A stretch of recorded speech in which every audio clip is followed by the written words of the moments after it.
میرے محترم بزرگوں، دوستوں، عزیزوں، کسی چیز کا دعویٰ کرنا بہت آسان ہے اور حقیقت کا پیش کرنا ایک مشکل کام ہے۔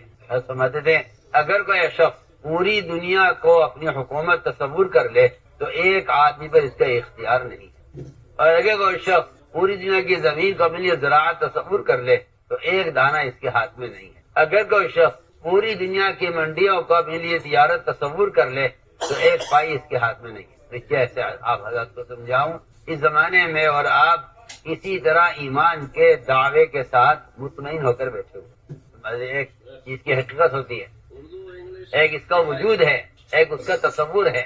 اگر آپ تجارت کو تصور کر لیں تو اس تصور سے آپ ایک پائی حاصل نہیں کر سکتے۔ اگر آپ زمیندارہ تصور کر لیں تو آپ ایک دانہ حاصل نہیں کر سکتے۔ اسی لیے میں نے عرض کیا کہ اس بارے میں بھی غور کیا جائے کہ آخر قرآن حدیث ایمان کسے کہتے ہیں؟ قرآن حدیث ایمان کسے کہتے ہیں؟ اللہ تعالیٰ کسی کو آمن نہ کہنے پر چھوڑیں گے نہیں جب تک اس کا امتحان نہ لے لیں۔ ایسا ہو نہیں سکتا وہ لا یفتنون کہ بغیر امتحان کے ان کا ایمان تسلیم کر لیا جائے، ایسا نہیں ہوگا۔ وہ امتحان کیا ہے؟ وہ امتحان دو چیزیں ہیں۔ ایک تو اللہ تعالیٰ کی طرف سے نبی خبر دیں گے عقل کے خلاف، اور دوسری چیز یہ ہے امتحان میں کہ وہ حکم دیں گے عقل کے خلاف۔ دو چیزوں کو تم عقل کے خلاف تسلیم کر لو تو تمہارا ایمان اللہ کے یہاں قبول ہو جائے گا۔ دو چیزیں قبول کر لو، ایک اخبار ایک احکام، اور دونوں چیزیں آپ کی سمجھ، عقل، حالات، تجربے سب کہیں کے آپ کی چاہت کی بھی خلاف ہوں گی۔ بلکہ میں کہتا ہوں کہ جو احکام ہیں وہ آپ کی فطری تقاضوں کے بھی خلاف ہوں گے۔ احکام آپ کے فطری تقاضوں کے خلاف ہوں گے۔ آپ غور کر لیجئے، جتنے بھی احکام ہیں انسان کے فطری تقاضوں کے خلاف ہیں۔ نیند کا تقاضا ہے نماز فرض ہے، مال کا تقاضا ہے زکوٰۃ فرض ہے، بھوک پیاس کا تقاضا ہے روزہ فرض ہے، شہوت کا تقاضا ہے زنا حرام ہے، اولاد کا تقاضا ہے اولاد کو ذبح کرنے کا حکم دیا ہے ابراہیم علیہ السلام۔ کوئی ایک لمحہ، کوئی خواہش، کوئی ضرورت ایسی نہیں ملے گی جس کے مقابلے میں حکم نہ آیا۔ مقابلے میں ہم نے یہ مزاج بنایا ہے کہ جو احکام آ رہے ہیں اللہ کی طرف سے ان احکام کو دنیا پر پیش کر کے دیکھ لو، اگر دنیا اس کو قبول کرے تو عمل کر لو، اور اگر دنیا اس کا انکار کرے تو چھوڑ دو۔ یہ میرا اور آپ کا ایمان ہے، یہ میرا اور آپ کا ایمان ہے جس سے میں اور آپ مطمئن ہو کر بیٹھے ہوئے ہیں۔ میرا اور آپ کا ایمان اللہ اکبر حکم کے تابع نہیں ہے، حالات کے تابع ہے۔ حکومت کیا کہتی ہے، قانون کیا کہتا ہے، ماحول کیا کہتا ہے، ہمارا کلچر کیا کہتا ہے، ہماری سوسائٹی کیا کہتی ہے، ہمارے پڑوسی کیا کہتے ہیں۔ قرآن نے صاف کہا ہے کہ جو اللہ تعالیٰ کے حکم کے مقابلے میں مخلوق کی بات مانے انہوں نے مخلوق کو اپنا رب بنایا ہوا ہے۔ آپ سوچیے تو صحیح، کتنی سخت بات ہے۔ ہمیں اور آپ کو ایک عادت ہو گئی ہے ہمارا رب تو اللہ ہے، ہمارا رب تو اللہ ہے۔ بالکل نہیں، ربوبیت اللہ کے رب ہونے کا تقاضا اور مطلب یہ ہے کہ پھر آپ ان کے خلاف دوسروں کی بات نہیں مانیں گے، اس کو رب ماننا کہتے ہیں۔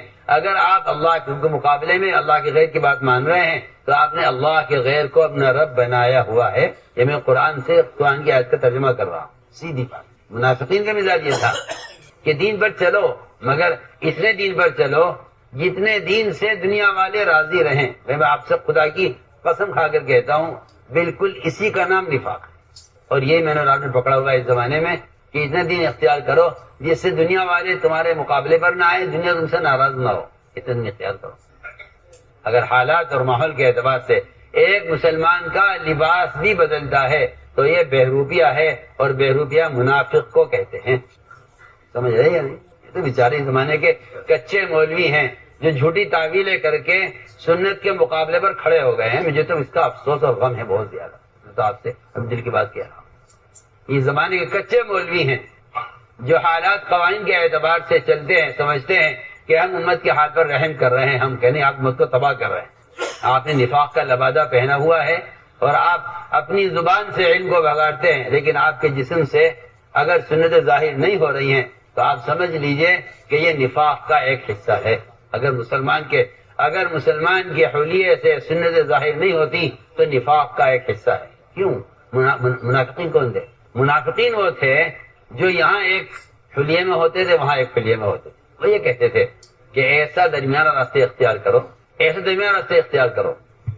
کہ کفر یہ کہے کہ ہمارے ساتھ ہیں اور مسلمان بھی یہ کہیں کہ ہمارے ساتھ ہیں۔ یہ میں آپ سے بنیادی بات عرض کر رہا ہوں جو قرآن نے صاف کہا ہے کہ جو اللہ کے رسول کے مقابلے میں ان کے غیر کی اطاعت کر رہے ہیں، انہوں نے اللہ کے غیر کو اپنا رب بنایا ہوا ہے۔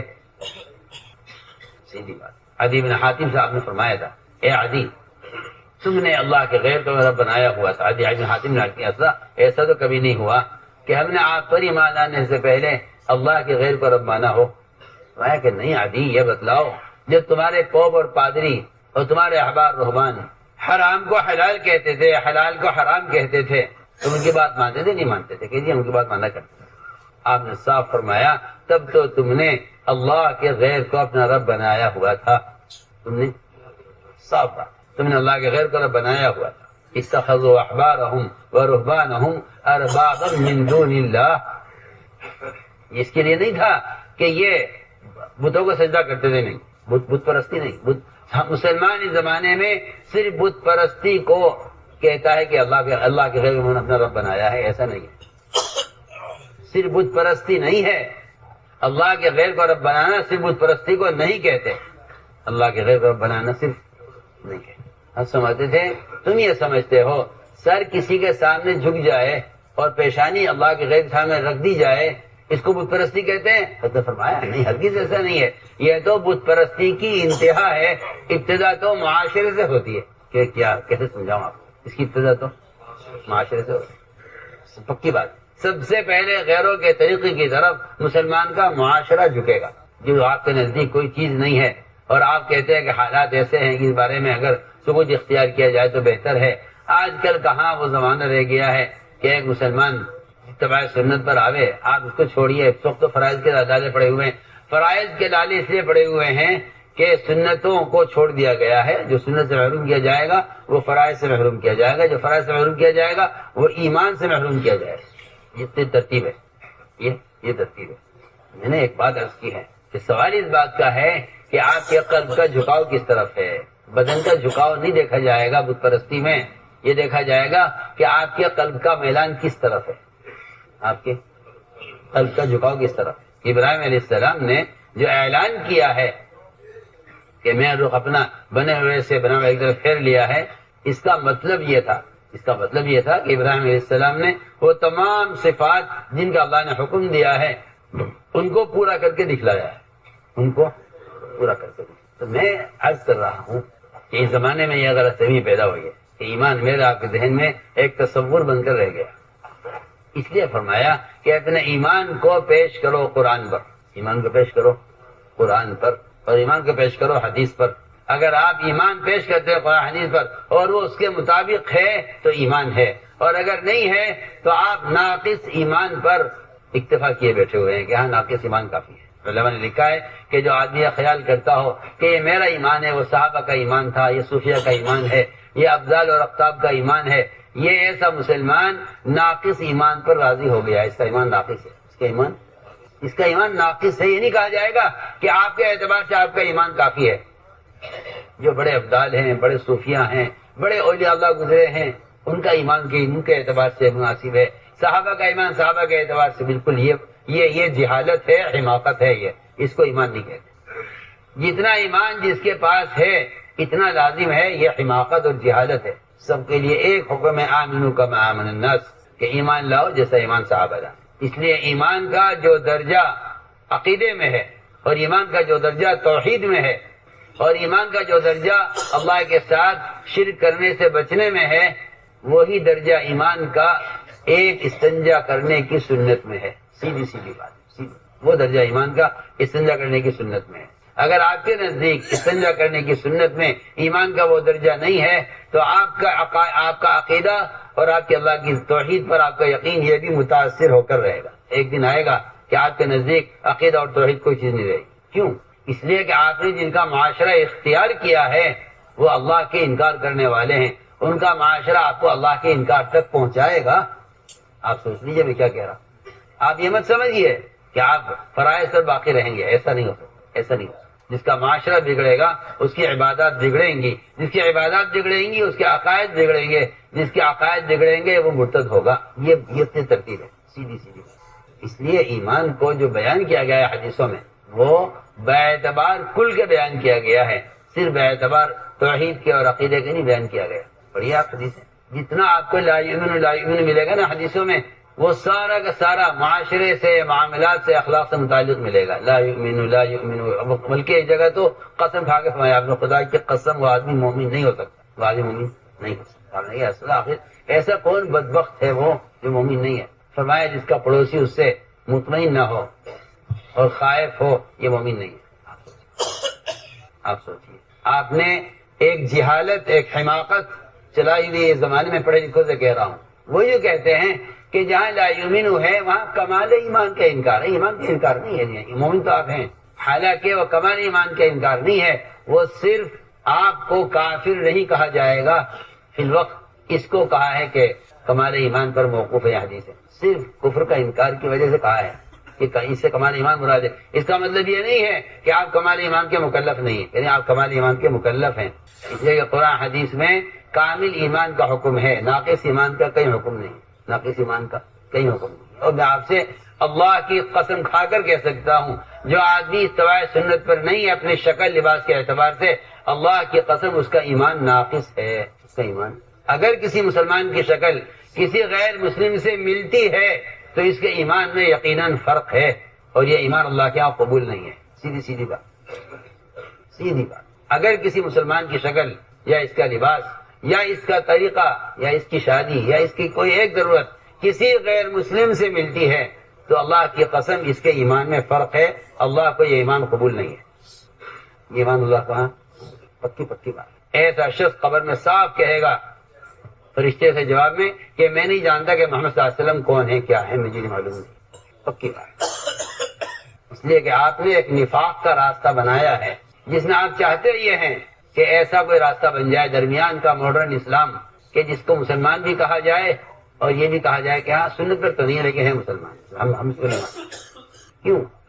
آپ غور کیجئے، جو لوگ پکے سچے مسلمان ہو گئے تھے، آپ پر ایمان لے آئے تھے، آپ کے صحابی ہو گئے تھے، انہوں نے ایک مرتبہ آپ سے صرف اتنا سوال کر لیا کہ ہم قرآن پڑھتے ہیں، قرآن پر ہی عمل کرتے ہیں، اسی کو نماز میں پڑھتے ہیں، اسی کو تہجد میں پڑھتے ہیں، اسی کو دیکھ کر پڑھتے ہیں، ہم اجازت چاہتے تھے اگر کبھی کبھی توریت پڑھ لیا کریں، کبھی توریت پڑھ لیا کریں، حالانکہ توریت آسمانی کتاب ہے، میرا اور آپ کا اس پر ایمان ہے، اس پر ایمان لائے بغیر ایمان کسی کا قبول نہیں کیا جائے گا۔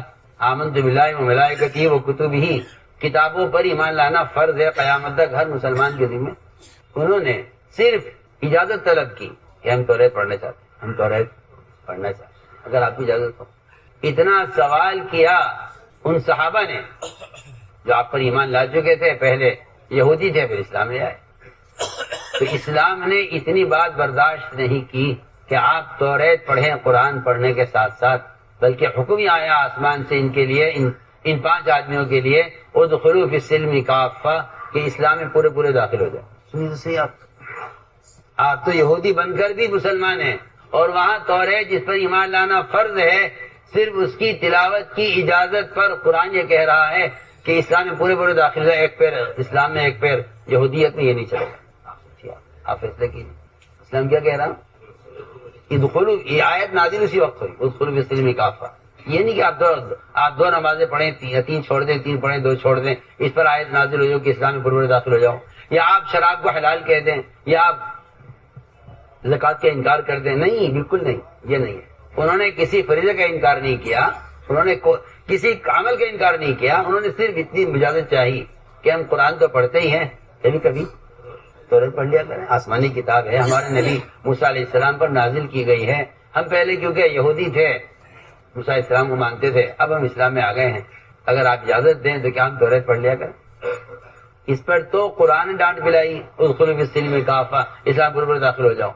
اور عمر جیسے عالم نے جن کے بارے میں فرمایا کہ میرے بعد نبی ہوتے عمر نبی ہو سکتے تھے، انہوں نے صرف اپنی معلومات کے لیے، جاننے کے لیے کہ معلوم تو ہو اللہ نے موسیٰ علیہ السلام کے احکام دیے تھے، توریت کا ایک ورق پڑھا، توریت کا ایک ورق پڑھا، تو اسے پڑھ کر آپ لے کر آپ میں حاضر ہے، میں عمر یہ ہاتھ میں کیا ہے کاغذ، کیسے کاغذ لے پھر رہے کہ جی یہ توریت کا ایک ورق ہے جو میں نے لیا ہے بنی اسرائیل ان لوگوں سے، یہود سے، تاکہ ہم دیکھیں تو صحیح اللہ نے موسیٰ علیہ السلام کے احکام دیے تھے. آپ کو اتنا غصہ آیا حضرت عمر سے کچھ نہیں کہا، آپ سیدھے مسجد میں گئے اور ممبر پر بیٹھے آپ، اور آپ کا غصہ اتنا تھا کہ انصار میں اعلان ہو گیا کہ تلواریں لے چلو. اللہ کے نبی کہا کسی نے زیادہ ستایا ہے، جس کو اشارہ کریں گے اس کو ہم قتل کر دیں گے. آج پوری مسجد بھر گئی صحابہ سے، ہر ایک کے ہاتھ میں تلوار تھی. سارا غصہ عمر پر تھا کہ توریت کیوں پڑی. آپ سوچیے، آپ سارے دین کو بدل کر ایک نیا دین پیش کریں امت پر، قانون کے لحاظ سے اور معاشرے کے لحاظ سے اور مسلمانوں کی ضرورت کے لحاظ سے، اور آپ کہہ نہیں جی ٹھیک ہے. اب آج کل کے زمانے میں تو اس کے علاوہ کچھ ہو نہیں سکتا. مجھے افسوس ان مولویوں پر ہے، میں صاف صاف آپ سے کہہ رہا ہوں، جنہوں نے درمیان کے راستے کی تائید کی ہے. یہ نفاق ہے، ایمان نہیں. یہ نفاق ہے، ایمان نہیں. مجھے بڑا افسوس ہے، بڑا افسوس. احیاء سنت کو اپنے ذمہ فرض نہ سمجھنا اسلام سے محرومی کا سبب ہے. سنت کے احیاء کو اپنے ذمہ کیا نہ سمجھنا؟ احیاء سنت کو اپنے ذمہ فرض نہ سمجھنا اللہ کی قسم اسلام سے محرومی کا سبب ہے. یا تو تم احیاء سنت پر آؤ، اور اگر تمہارا مقصد احیاء سنت نہیں ہے تو پھر تم ایک وقت آئے گا کہ تم اسلام کے فرائض کے انکار پر آؤ گے. سیدھی بات. اللہ کو ناقص دین اللہ کے یہاں قبول نہیں ہے. تو میں نے عرض کیا ہے کہ اتنا بھی برداشت نہیں ہوا کہ آپ تو ریل پڑے. آپ نے ممبر میں بیان دیا اور ساری مسجد بھر گئی، انصار ہر ایک ہاتھ میں تلوار تھی، اور آپ نے بیان کیا اے عمر آج اگر موسیٰ علیہ السلام زندہ ہو کر آ جائیں ان کے لیے کوئی راستہ نجات کا نہیں سوائے میرے طریقے کے. اگر انہوں نے اپنی شریعت پر موسیٰ علیہ السلام نے عمل کیا وہ نجات نہیں پائیں گے، اور اگر تم نے ان کی شریعت پر عمل کیا تم گمراہ ہو جاؤ گے. یہ دونوں باتیں فرمائیں. آپ تو کفار کے طریقوں کے عادی اور اس کے داعی بن کر چل رہے ہیں، اور وہاں عمر پر غصہ آپ کا اس پر ہے کہ اگر تمہیں توریت پڑھی ہے تو پھر تم سمجھ لو اور ان کے طریقے پر عمل کیا کہ تم گمراہ، اور اگر موسیٰ علیہ السلام آج آ جائیں زندہ ہو کر اور اپنے طریقے پر چلیں تو وہ نجات نہیں پائیں گے. ان کے لیے لازم ہوگا کہ وہ میرے طریقے کے تابع ہوں. اگر نبی آپ صلی اللہ علیہ وسلم کے طریقے کے تابع ہوئے بغیر نجات نہیں پا سکتے تو آپ کی امت آپ کے طریقے کے خلاف نجات کیسے پا سکتی ہے؟ آپ فیصلہ کیجیے. جو مستقل شریعت لائے ہیں، جن کی مستقل شریعت ہے موسیٰ علیہ السلام کی، اگر وہ آپ کے اتباع کے بغیر نجات نہیں پا سکتے تو جو امت آپ کی شریعت پر ہے وہ دوسروں کے طریقے پر نجات کیسے پا سکتی؟ آپ کو شیطان نے پٹی پڑھائی ہے کہ 5 نمازیں فرض ہیں اور زکوٰۃ اور حج اور روزہ ہے، بس یہ اسلام ہے. جس کے پاس یہ ہے وہ مسلمان ہے. حالانکہ میں آپ سے اندر کی بات بتاؤں، اصل یہ کفر سے نکلنے کی شرائط ہے. فرائض کا ادا کرنا کفر سے نکلنے کی شرائط، یہ کفر سے نکلنے کی شرائط ہیں. جس طرح آپ بغیر ویزے کے کسی ملک میں داخل نہیں ہو سکتے، اللہ کی قسم ان فرائض کے بغیر آپ اسلام میں داخل نہیں ہو سکتے. جسے آپ سمجھ رہے ہیں نا وہ کمال ہے ہمارا دین کہ ہم فرائض پر عمل کرتے ہیں. یہ کفر اسلام کا آخری بارڈر ہے. بالکل کفر اسلام کا، یہ کفر اسلام کا آخری بارڈر ہے، یہ فرائض کا ادا کرنا. فرائض کا یہ اسلام کا آخری بارڈر ہے. اگر اس میں کچھ کم ہو گیا تو آپ اسلام میں داخل نہیں سمجھے جائیں گے. سیدھی بات. آخری بارڈر ہے کفر اسلام کا کہ آپ کے فرائض باقی رہ جائیں صرف اس لیے. کیا پڑے حدیث ہے، زکوٰۃ کا انکار کفر ہے، نماز کا چھوڑنا کفر ہے. حج جو نہ کرے اس کو اختیاری، چاہے یہودی بن کے مرے، نصرانی بن کر مرے، مجوسی بن کر مرے، اسے اختیار. فرائض آپ فرائض کے ادا کرنے کو اسلام سمجھ کے مطمئن ہے. یہ بالکل آخری حد ہے اسلام کی. اگر آپ کے پاس فرائض نہیں ہے تو آپ اسلام کے دائرے میں داخل نہیں ہے، اور اگر آپ فرائض چھوڑ دیں تو اسلام کے دائرے سے نکل جائیں گے. جس آپ کے نزدیک اسلام کافی ہے. تو میرے دوستوں تو میں یاد کرنا چاہتا ہوں کہ آپ حدیث پر ایمان کو پیش کیجئے اور پھر دیکھیے کہ احادیث میں ایمان کسے کہا گیا ہے. احادیث میں ایمان کسے کہا گیا ہے؟ لا یؤمن احدکم حتی یکون ہواہ تبعا لما جئت بہ. جتنا کچھ میں لے کر آیا ہوں اگر آپ عملی طور پر آپ کے پاس نہیں ہے تو پھر آپ ایمان والے نہیں ہو سکتے. وہ تو لوگوں نے تعویلیں کر کے تعبیرات کے زور کو ختم کر دیا. اب مسلمان عبرت نہیں لیتے ان حدیث سے، کیونکہ وہ اس بات سے مطمئن ہے کہ بھئی یہ ایمان تو اونچے درجے کا ایمان ہے، میں اس کے قابل نہیں ہوں. لہذا میرے لیے میرے اعتبار سے ایمان، صحابہ کے لیے صحابہ کے اعتبار سے ایمان، اور صوفیہ کے لیے صوفیہ کے اعتبار سے ایمان. یہ جہالت ہے، حماقت ہے. اسلام میں اس کی کوئی اصل نہیں ہے. مولوی صاحب سن رہے؟ اسلام میں اس کی کوئی اصل نہیں ہے. کہ آپ یہ کہیں کہ بھئی ایمان حالات کے زمانے کے اعتبار سے ہوگا. نہیں، نفاق کا جو خطرہ ابو بکر کو ہے وہی خطرہ حنظلہ کو ہے. آپ دیکھیں حنظلہ کا مقام دیکھیے اور اس کا مقام دیکھیے. یہ بات نہیں ہے کہ ابو بکر کا ایمان تو ایسا ایمان ہے کہ ان کو تو نفاق محسوس ہوگا. حنظلہ کا ایمان، حنظلہ کا ابو بکر کے ایمان میں فرق ہے، اس لیے حنظلہ کو وہ فکر نہیں ہے نفاقی جو ابو بکر کو ہے. غلط خیال ہے آپ کا. دونوں کا ایک فکر تھا کہ نافق حنظلہ ادھر نافق ابو بکر، دونوں آخر میں حاضر ہوئے کہ جی ہم تو منافق ہو گئے ہیں. اس روایت سے معلوم ہوتا ہے کہ صحابہ میں بھی ایمان کے درجے الگ الگ نہیں تھے، بلکہ جو نفاق کا خوف ابو بکر کو ہے وہ حنظلہ کو ہے. سمجھائیں ہماری بات. ان نافق حنظلہ کہ نہیں وہ تو نہیں ہے. ہاں نافق ابو بکر ٹھیک ہے کیونکہ ابو بکر کا ایمان اس قابل ہے کہ ان کو نفاق کا خوف ہو. کہ نہیں، جو خوف نفاق کا ابو بکر کو ہے وہ خوف نفاق کا حنظلہ کو ہے. نافق حنظلہ. اس لیے ہم عرض کر رہے کھل کر صاف کہ اس بات پر غور کیا جائے، ورنہ مسلمان سنتوں سے ننگا ہو گیا ہے یہ سوچ کر کہ اس کا ایمان سے کیا تعلق ہے. منافقین کیونکہ ایمان نہیں رکھتے تھے، میں بہت اہم بات کہہ رہا ہوں، منافقین کیونکہ ایمان نہیں رکھتے تھے اس لیے منافقین یہ کہتے تھے کہ چھوٹی چھوٹی چیزوں میں کیوں الجھ رہے آپ، اس سنجا ایسے کرو اور دائیں ہاتھ سے کھانا کھاؤ، یہ چھوٹی چھوٹی چیزوں میں کیوں الجھ رہے آپ. ہاں جو آج کا مسلمان کر رہا، میں اللہ کی قسم کھا کر کہتا ہوں، جو آج کے پڑھے لکھے لوگ کر رہے ہیں اس کام کو زمانے منافقین کیا کرتے تھے. میں آپ سے بالکل قسم کھا کر دل سے بات کر رہا ہوں. مجھے بڑا افسوس ہے. ایک سال میں مجھے خط لکھا، میں حیران ہو گیا.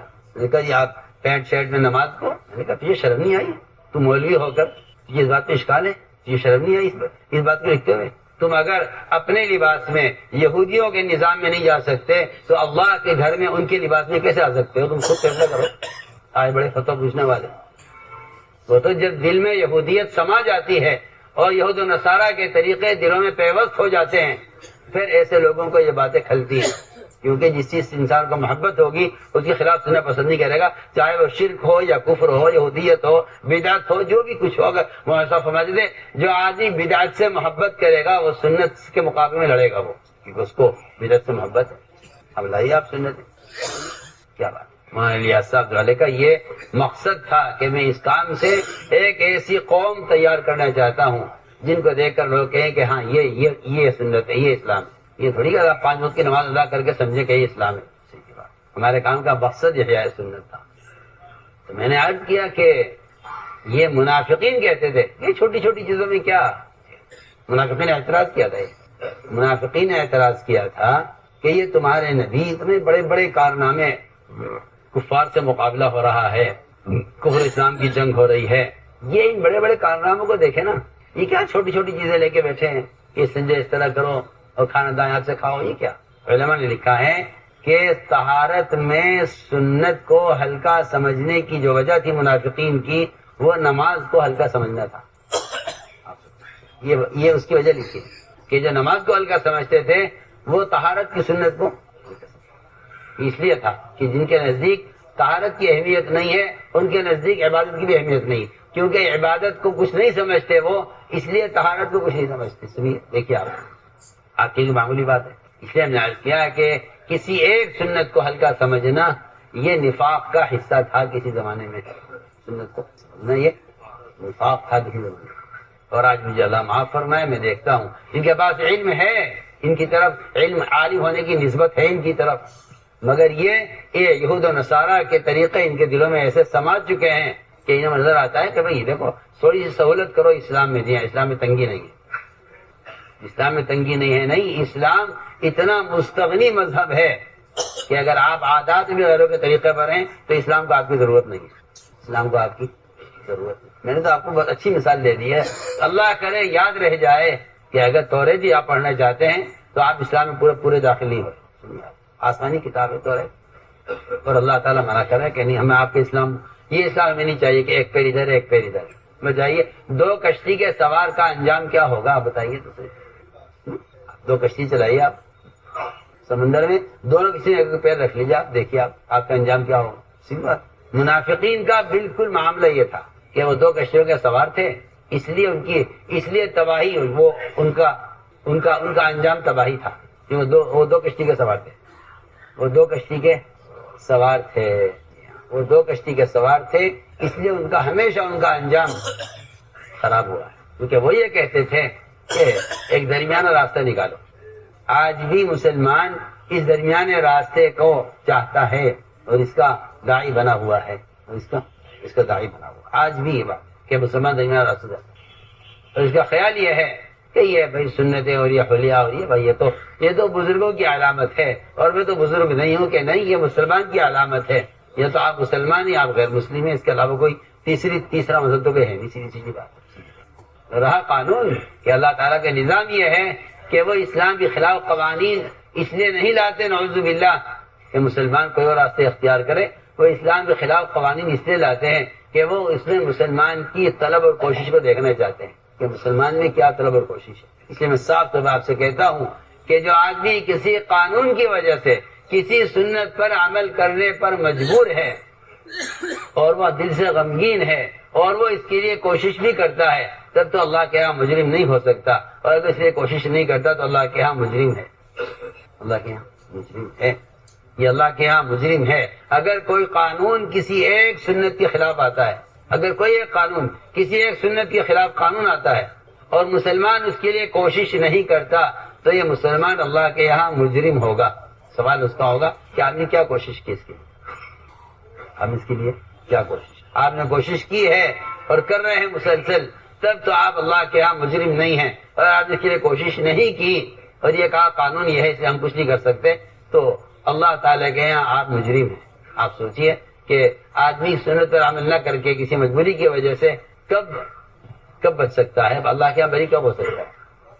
شیخ الحدیث حضرت مولانا زکریا صاحب اللہ اکبر عجیب بات فرمائی، لفظ بخاری سے میں بیان فرمایا، عجیب بات فرمائی. کہیں کہ اللہ تعالیٰ کے یہاں خلاف سنت عمل کرنے والا اللہ کے یہاں وہ شخص بری ہو سکتا ہے کہ اگر کسی ایک سنت پر عمل کرنے سے جسم کے اندر نقصان کا اندیشہ ہے، ڈاکٹر نے منع کر دیا ہے کہ آپ ایسا نہ کرنا.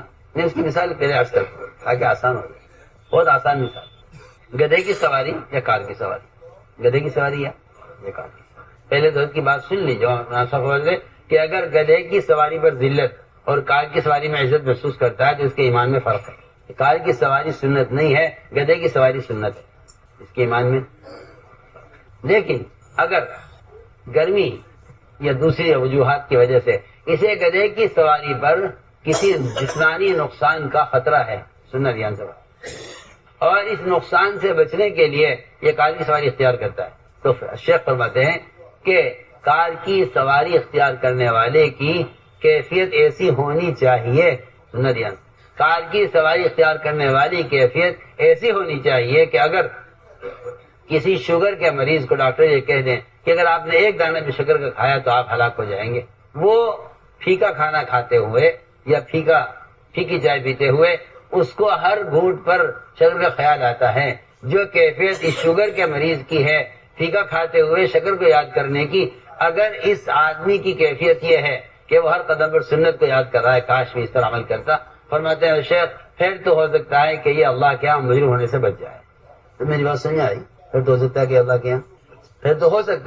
کے یہاں مجرم ہونے سے بچے. اور اگر اس کو خلاف سنت طریقہ پسند ہے، اگر اس کو خلاف سنت طریقہ پسند ہے اور کوئی مجبوری اس کے لیے نہیں ہے، تو بس سیدھی بات یہ ہے کہ آپ نے فرمایا، صاف فرما دیا حدیث میں، من رغب عن سنتی فلیس منی، جو میری سنت سے نہ اعراض کرے وہ میری امت میں سے نہیں ہے. آپ غور کر لیں، میری امت میں سے من رغب عن سنتی فلیس منی، وہ میری امت میں سے نہیں ہے. جو میرے کسی بھی عمل سے اعراض کرے میری امت میں سے نہیں. خود غور کیوں؟ اس لیے کہ اس زمانے کے جاہلوں نے مسلمانوں کو یہ پڑھایا ہے کہ جو درجہ فرائض کا ہے وہ سنت کا درجہ نہیں. یہ جاہلوں نے پڑھایا ہے آپ کو. اس سے میں تو بالکل کھل کر جاہل کہتا ہوں ایسے شخص کو جس کے نزدیک فرائض اور سنتوں میں فرق ہو، وہ جاہل ہے. جو درجہ ایمان کا عقائد میں ہے، اگر وہ درجہ ایمان کا سنتوں میں نہیں ہے تو اس کا ایمان آدھا ہے، اس کا ایمان ناقص ہے. تو جاہل ہے وہ شخص جس کے نزدیک فرائض میں سنتوں میں فرق ہے. یہودی کا نام نہیں کہ آپ یہودی بن جائیں، نصرانی کا نام نہیں کہ آپ نصرانی ہو جائیں. جس طرح عقائد سے لے کر سنتوں کے اتباع تک ایمان ہے، اسی طرح یہودیت اور نصرانیت، جی ہاں، کہ ان کے عقیدے سے لے کے ان کے طریقے تک پوری یہودیت ہے، میں ہم کچھ کہہ رہا ہوں، ان کے عقیدے سے لے کے ان کے طریقے تک پوری یہودیت ہے، اسی طرح اسلام میں عقائد سے لے کر سنت کے اتباع تک پورا کا پورا اسلام ہے، پورا کا پورا ایمان ہے۔ میں یہ کہنا چاہتا ہوں، آپ یہ مت خیال کیجئے کہ فرائض تو اسلام کے ہوں، معاشرہ یہود کا ہو تو اس کو یہودی کہا جائے گا، اس کو مسلمان نہیں کہا جائے گا۔ میں سیدھی بات کر رہا ہوں، اگر آپ اسلام کے فرائض پر ہیں لیکن آپ کا معاشرہ، آپ کا لباس یہودیوں کا ہے تو آپ کو یہودی کہا جائے گا، آپ کو مسلمان نہیں کہا جائے گا۔ سیدھی بات، آپ کو یہودی کہا جائے گا نہیں، اس لیے کہ آپ کے اسلام کا جو تعارف ہوگا نہ وہ آپ کی نماز سے ہوگا، نہ آپ کی زکوٰۃ سے ہوگا، نہ آپ کے روزے سے ہوگا، نہ آپ کے حج سے ہوگا۔ یہ آپ سوچ لیجیے، آپ کے یہودی ہونے کا جو فیصلہ ہوگا وہ آپ کے حلیے سے ہوگا، وہ آپ کے حلیے سے ہوگا۔ جی آپ اس کو سوچ لیجیے، آپ کے حلیے سے فیصلہ ہوگا۔ حضرت عمر نے فرمایا تھا کہ جو آدمی ظاہر میں ہمیں مسلمان دکھلائی دے گا ہم اس پر اعتماد کریں گے، اس کو قریب کریں گے، اس کو مسلمان سمجھیں گے، چاہے وہ تنہائی میں کیسا بھی ہے۔ اور جس کے ظاہر کو ہم دیکھیں گے کہ اس کا ظاہر اسلام کے مطابق نہیں ہے، نہ ہم اس پر اعتماد کریں گے، نہ اس کو قریب کریں گے۔ اگرچہ وہ یہ کہے کہ جس کی تہجد بہت اچھی ہے اور اس کے رات کا رونا بہت اچھا ہے اور اس کی تلاوت بہت اچھی ہے اور یہ تو بڑے لمبے لمبے وظیفے، آج کل مسلمانوں میں یہ جہالت عام ہے کہ میاں نماز، ذکر، تلاوت، عبادت کو اچھی کرو، باقی رہا حلیہ، اس کا اسلام سے کوئی ایسا ضروری نہیں ہے، جس طرح چاہو بن کر رہو۔ نہیں، اگر آپ اتباع سنت پر نہیں ہیں تو آپ اسلام کو مٹا رہے ہیں۔ آپ کو اپنے حلیے سے بتانا پڑے گا میں مسلمان ہوں، آپ کو اپنے حلیے سے بتانا پڑے گا کہ آپ مسلمان ہیں، پکی بات۔ وقال اننی من المسلمین، جو قرآن کی آیت کا حصہ ہے، جو دعوت اور عبادت کو جمع کرنے پر بتایا گیا ہے، اس کا مطلب ہی یہی ہے کہ آپ اپنے حلیے سے اپنے آپ کو مسلمان ظاہر کیجئے۔ اس لیے صاف بات ہے، اسلام کے حلیے کو چھپانے والا فاسق ہے، اسلام کے حلیے کو چھپانے والا فاسق ہے، امامت کی بھی قابل نہیں، امامت کی بھی قابل نہیں ہے، امامت کے بھی قابل نہیں ہے۔ جو آدمی اپنے اسلام کو چھپا رہا ہے حلیے کے اعتبار سے وہ فاسق ہے۔ آپ جانتے ہیں فاسق کسے کہتے ہیں؟ ان المنافقون هم الفاسقون، پڑھیے نا قرآن کہ منافق فاسق کو تو منافق کہتے ہیں۔ آپ سنیے تو میں کیا کہہ رہا ہوں، جس کے حلیے سے اسلام ظاہر نہیں ہوگا وہ آدمی فاسق ہے، وہ آدمی فاسق ہے۔ اور قرآن نے کہا ہے کہ ان المنافقون هم الفاسقون، کہ منافقی تو فاسق ہیں، کی بات ہے۔ فسق اور نفاق ایک چیز ہے، فسق اور نفاق ایک چیز ہے، فسق اور نفاق ایک چیز کا نام۔ پڑھیے آپ قرآن پڑھیے تاکید کے ساتھ، ان المنافقون هم الفاسقون، کہ جو منافق ہیں وہی فاسق۔ کیا مطلب ہے کہ فاسق اسے کہتے ہیں جو اسلام کی علامتوں کو چھپائے، کہ میں دیکھنے سے مسلمان نہ لگوں، دیکھنے سے، اور آپ جانتے ہیں، آپ دیکھ لیجیے اس زمانے میں اس ملک میں مسلمان کے علاوہ ہر قوم پہچانی جاتی ہے۔ سکھ کو پہچان لو، ہندو کو پہچان لو، اس کے بعد وہ علامتیں ہیں جس سے پہچانا جاتا ہے۔ اگر نہیں پہچانا جاتا تو مسلمان نہیں پہچانا جاتا، آپ کو پوچھنا پڑتا ہے مسلمان سے نام پوچھ کر آپ سلام کرتے ہیں۔ یہ قیامت کے قریب آنے کی نشانی ہے کہ حدیث میں آتا ہے التسلیم بالمعرفہ من اشراط الساعہ، اسلام کے قیامت کے قریب آنے کی نشانیوں میں سے ہے کہ آپ نام پوچھ کر سلام کریں گے، کیونکہ قیامت فاسقوں پر قائم کی جائے گی۔ آپ سوچئے نا میں کتنی اہم بات عرض کر رہا ہوں۔ مولوی صاحب کس پر قیامت قائم کی جائے گی؟ فاسقوں پر قیامت قائم کی جائے گی، فاسقوں پر، فساق پر قیامت قائم کی جائے گی۔ اور یہ حدیث میں ہے بالکل کہ جب قیامت قریب آ جائے گی تو مسلمان اتنا سنتوں سے خالی ہو جائے گا کہ اس کو سلام کرنے کے نام پوچھنا پڑے گا، پتہ نہیں مسلمان غیر مسلم ہے کون ہے، مسلمان ہی ہے۔ ہم آپ سے صاف طور پہ عرض کرتے تھے کہ جو قوم مسلمان ہوتے ہوئے اپنے معاشرے پر مجتمع نہیں ہے وہ قوم مردہ ہے، اور جو قوم اپنے معاشرے پر مجتمع ہے وہ غیر مسلم ہو کر بھی زندہ رہیں گے۔ سی وہ قوم زندہ ہے جو اپنے معاشرے میں مجتمع ہے چاہے غیر مسلم کیوں نہ ہو، اور وہ قوم مردہ ہے جو اپنے معاشرے میں مجتمع نہیں ہے چاہے وہ مسلمان کیوں نہ ہو۔ سچی بات۔ اس لیے ہم نے عرض کیا کہ جتنی روایتیں ہیں، احادیث ہیں جس میں لا یؤمن لا یؤمن لا یؤمن، یہ لا یؤمن اس لیے کہا گیا ہے تاکہ آپ یہ ایمان لائیں۔ یہ نہیں کہ آپ کے شرع کی چیز نہیں، آپ اس کو چھوڑ دیجئے، یہ نہیں، یہ کہیں بھی ثابت نہیں ہے۔ جو کہتا ہے کہ یہ بھی ایمان ہے وہ جاہل ہے، وہ اسے کچھ خبر نہیں ہے قرآن حدیث کی، ورنہ قرآن نے حدیث نے صاف انکار کر دیا ہے۔ اس لیے لا یؤمن جہاں بھی آپ دیکھیں گے روایتوں میں وہ سارا کا سارا معاشرے سے اور اخلاق اور معاملات سے متعلق ہوگا. آپ پڑھیے قرآن، آپ پڑھیے حدیثیں. اس لیے ہم نے عرض کیا پہلے ایمان کو پیش کرو قرآن حدیث پر. یہ کسے ایمان کہتے ہیں؟ وہ ایمان ہے جس کا انکار کرتے ہیں وہ ایمان نہیں ہے. کامل نہیں ہے، ناقص صحیح ہے، تو بنانے کی باتیں ہیں سب. جو علماء نے لکھا ہے، کیونکہ متقدمین جو لکھ گئے ہیں، بعد کے آنے والے بچڑونگڑے کہوں گا میں تو ان کو، جو اس کی مخالفت کر کے ایک نیا مذہب پیش کرنا چاہتے ہیں، جنہیں کوئی تمیز نہیں ہے، کوئی عقل نہیں ہے، کوئی سمجھ نہیں ہے. ان کے پاس اوپرا علم ہے بیچاروں کے پاس. یہ اس سے جدید مسائل نکال کر امت کو گمراہ کرنا چاہتے ہیں. اس کے علاوہ کوئی مقصد نہیں. ان کی نئی معلومات اور نئے ان کے جو کہنا چاہیے مسلمات ہیں، وہ یہ پرانے لوگوں کو بیوقوف سمجھتے ہیں کہ انہیں اتنی معلومات نہیں جتنی ہمیں. جب آدمی تقوی کے بغیر اور اتباع سنت کے بغیر علم میں داخل ہوتا ہے تو اس کو گمراہی کے دلائل ملتے ہیں. ہم کچھ کہہ رہے ہیں، علماء سے کہہ رہے ہیں، جو تقوی کے بغیر اور احیاء سنت کے جہد کے بغیر علم میں داخل ہوں گے ان کو گمراہی کے دلائل ملیں گے. یہ قرآن یہ کہتا ہے کہ جو ہلاک ہوگا وہ بھی دلیل سے ہلاک ہوگا، جو ہدایت پائے گا وہ بھی دلیل سے ہدایت پائے گا. قرآن دونوں کے لیے ہے. گمراہ کرنے کے لیے بھی قرآن ہے، ہدایت کے لیے بھی قرآن ہے. دونوں کے لیے قرآن دونوں کے لیے، قرآن دونوں کے لیے. لہٰذا کمہر کا امبینہ اور یا امبینہ، دونوں کے لیے قرآن ہی ہدایت بھی دے گا، قرآن ہی گمراہ بھی کرے گا.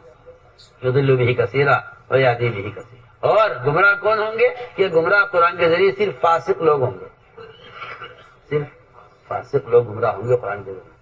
آپ میری بات کو معمولی مت سمجھیے، میں بہت بنیادی باتیں عرض کر رہا ہوں، اور اس لیے کہنی پڑ رہی ہے آج کہ ایک طبقہ امت میں ایسا تیار ہو گیا ہے جن پر علم کا ٹھپا لگا ہوا ہے، مگر ان کو احیاء سنت کا کوئی فکر، کوئی غم نہیں ہے. اور اگر ان کے سامنے کوئی بات ایسی آ جائے جس میں رواج کی مخالفت ہو تو وہ رواج کی تائید کرتے ہیں سنت کے مقابلے میں. یہ ان کا اندر کا فسق ہے، اس کے علاوہ کچھ نہیں ہے. فاسق ہے وہ آدمی جو کسی غیروں کے کسی طریقے کو سنت کے مقابلے میں اچھا سمجھے، وہ فاسق ہے. پکی بات. اس لیے کہ دین کا کمال دین ہے، ناقص دین کوئی چیز نہیں. ناقص دین کوئی چیز. اس لیے دین اپنے کمال کے ساتھ ہے. تو میں نے عرض کیا کہ آپ احادیث پر غور کیجیے. حضور اکرم صلی اللہ علیہ وسلم کہیں صحابہ سے پوچھ رہے، آپ بتاؤ ایمان کیا ہے. کہیں صحابہ آپ سے پوچھ رہے جی ایمان کیا ہے. پڑھیے روایت ہے.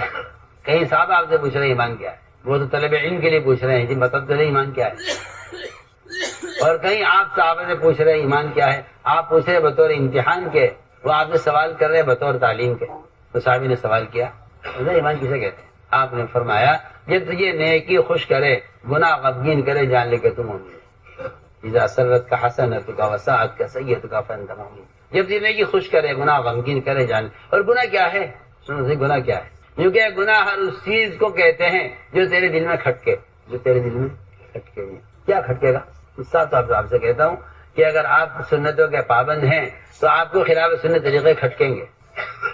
یہ طریقہ سنت، جو طریقہ سنت ہے وہ محمد صلی اللہ علیہ وسلم کا طریقہ ہے. جو چیز خلاف سنت ہوگی وہ یقیناً یہود و نصارہ کا طریقہ ہوگا. اس کے علاوہ اور کوئی چیز نہیں. صرف سنت ہے جو فیصلہ کرے گی مسلمان غیر مسلم کے درمیان. میں صاف آپ سے کہہ رہا ہوں، صرف سنت. جو متبع سنت ہے وہ اسلام، پورے اسلام پر قائم ہے. جو متبع سنت نہیں ہے وہ دو کشتیوں کا سوال ہے.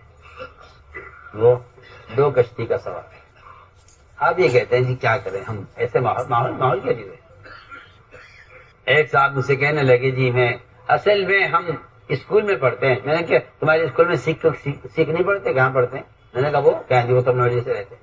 کتنی غیرت کی بات ہے. وہ غیر مسلم تو اپنے کلچر کو چھوڑنے کو تیار نہیں ہے، چاہے کہیں چلے جاؤ، وزیر اعظم سے لے کر ایک چپراسی تک. ان کے غیروں کو تو اپنے کلچر میں کوئی شرم نہیں ہے. تمہارے ماحول میں اور تم ان کے ماحول میں زیادہ شرم آتی ہے. تم سوچو تو صحیح کہ کفر تم سے زیادہ مضبوط ہے. مقداد کا لقمہ ہاتھ سے گرا اور زمین سے اٹھایا اس کو کھانے کے لیے. کھانے کو تھے برابر سے ایک آدمی نے ہاتھ مار کر ان سے کہا کہ مقداد رضی اللہ تعالیٰ عنہ سے کہ آپ مسلمانوں کے امیر ہیں اور ان کے علاقے میں آئے ہیں. یہاں کے لوگ بالکل نئے لوگ ہیں اور یہ بیچارے کفر کے زمانے کے قریب ہیں. یا بعض ان میں غیر بھی ہیں جو یہاں کے بڑے عہدے دار لوگ ہیں. وہ ذرا اچھا نہیں سمجھیں گے کہ آپ لقمہ زمین سے اٹھا کر کھائیں. اس لیے یہاں بے شک یہ سنت تو ہے مانتے ہیں، لیکن اس سنت پر عمل کا یہاں اس جگہ موقع نہیں ہے۔ یہ ہے وہ نفاق جو کہہ رہا ہے یہاں موقع نہیں ہے، یہ ہے وہ نفاق جس کا جو کہتا ہے یہاں سنت ہے، یہ مانتے ہو سنت ہے، یہاں موقع نہیں ہے، یہاں اس کا موقع نہیں۔ بتاؤں مسلمانوں کو شیطان نے کیا دھوکہ دیا ہے؟ شیطان نے مسلمانوں کو یہ دھوکہ دیا ہے کہ سنت پر وہاں عمل کرنا چاہیے جہاں آپ لوگوں کے سنت پر ہنسنے کا سبب نہ بنے۔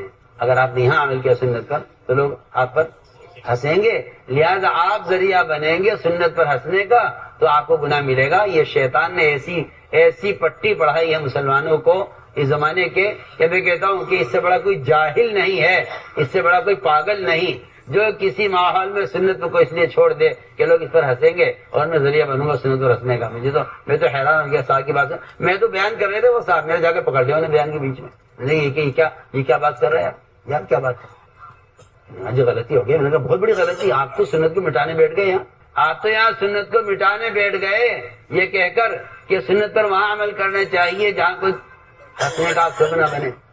میں نے کہا نہیں، اللہ نے قرآن میں فیصلہ کر دیا ہے، قیامت تک کے لیے فیصلہ ہے کہ جو آدمی کی سنت پر ہنسے گا اللہ تعالیٰ اس سے خود نمٹیں گے۔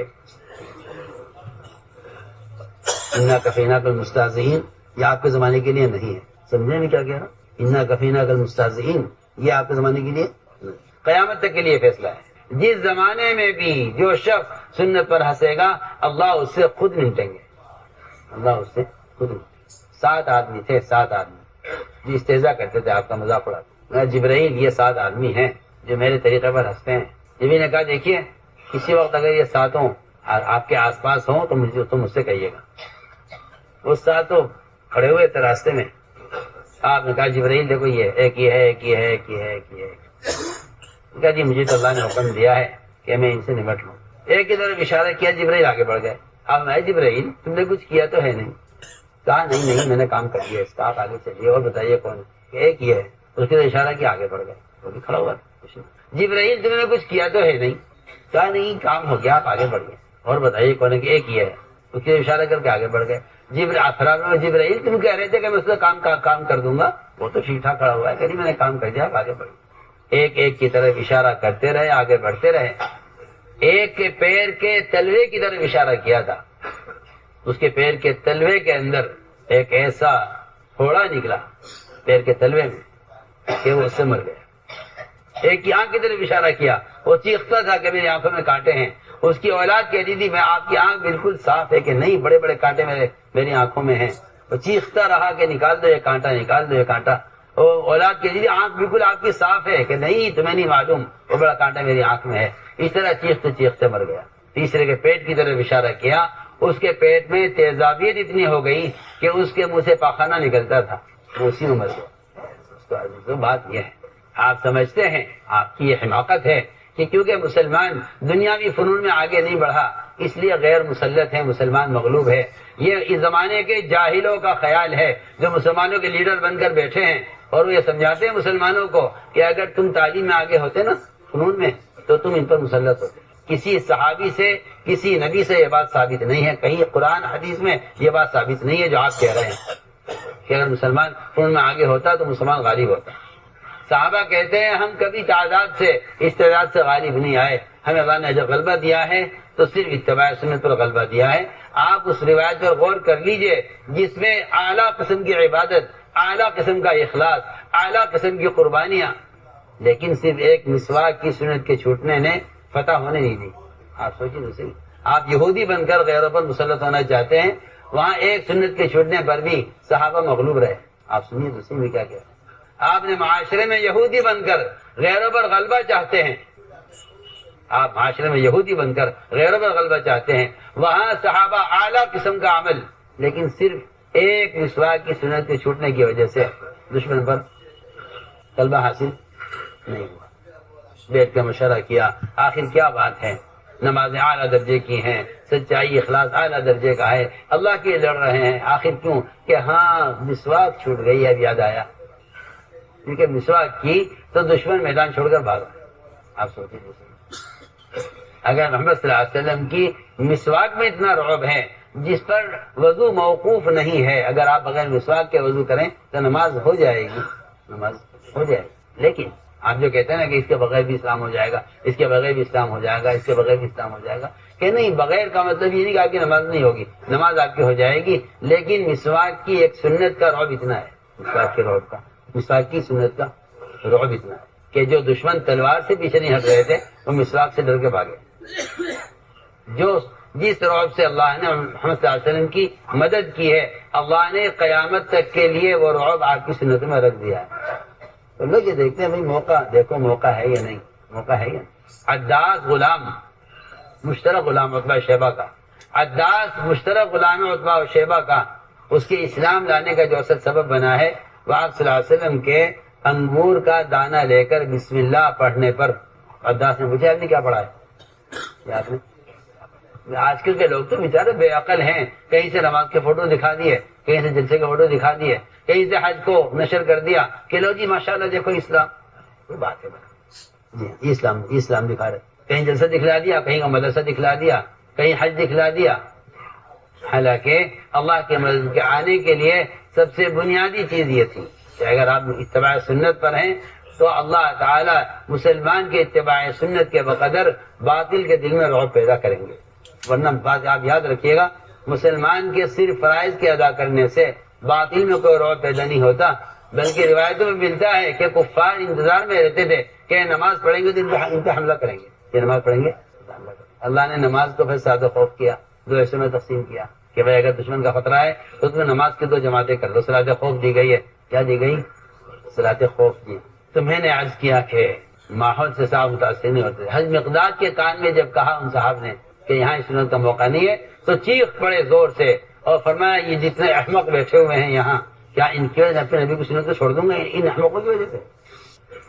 اس کا تھا رعب، اس کا رعب تھا۔ سوچی تو صحیح، آپ تو پورا لباس بدل کر اپنا رعب دکھانا چاہتے ہیں، اور عثمان نے کہا تھا کہ اگر میں نیا کرتا پہن لیا اور پرانا اتار دیا تو اللہ ہمیں ذلیل کریں گے۔ آپ سنیے تو صحیح، نیا کرتا پہننا بھی سنت ہے، پرانا پہننا بھی، پیون کا بھی سنت ہے، نیا بھی سنت ہے۔ لیکن اگر آپ پیون کے کرتے کو ہلکا سمجھتے ہیں، کیونکہ پیون کا پہننا سنت ہے، اگر آپ پیون کے کرتے کو ہلکا سمجھتے ہیں اور نئے کرتے میں آپ سمجھتے ہیں وہاں والے متاثر ہوں گے تو تم صاف فرمایا کہ اللہ ہمیں ذلیل کریں گے، اللہ ہمیں۔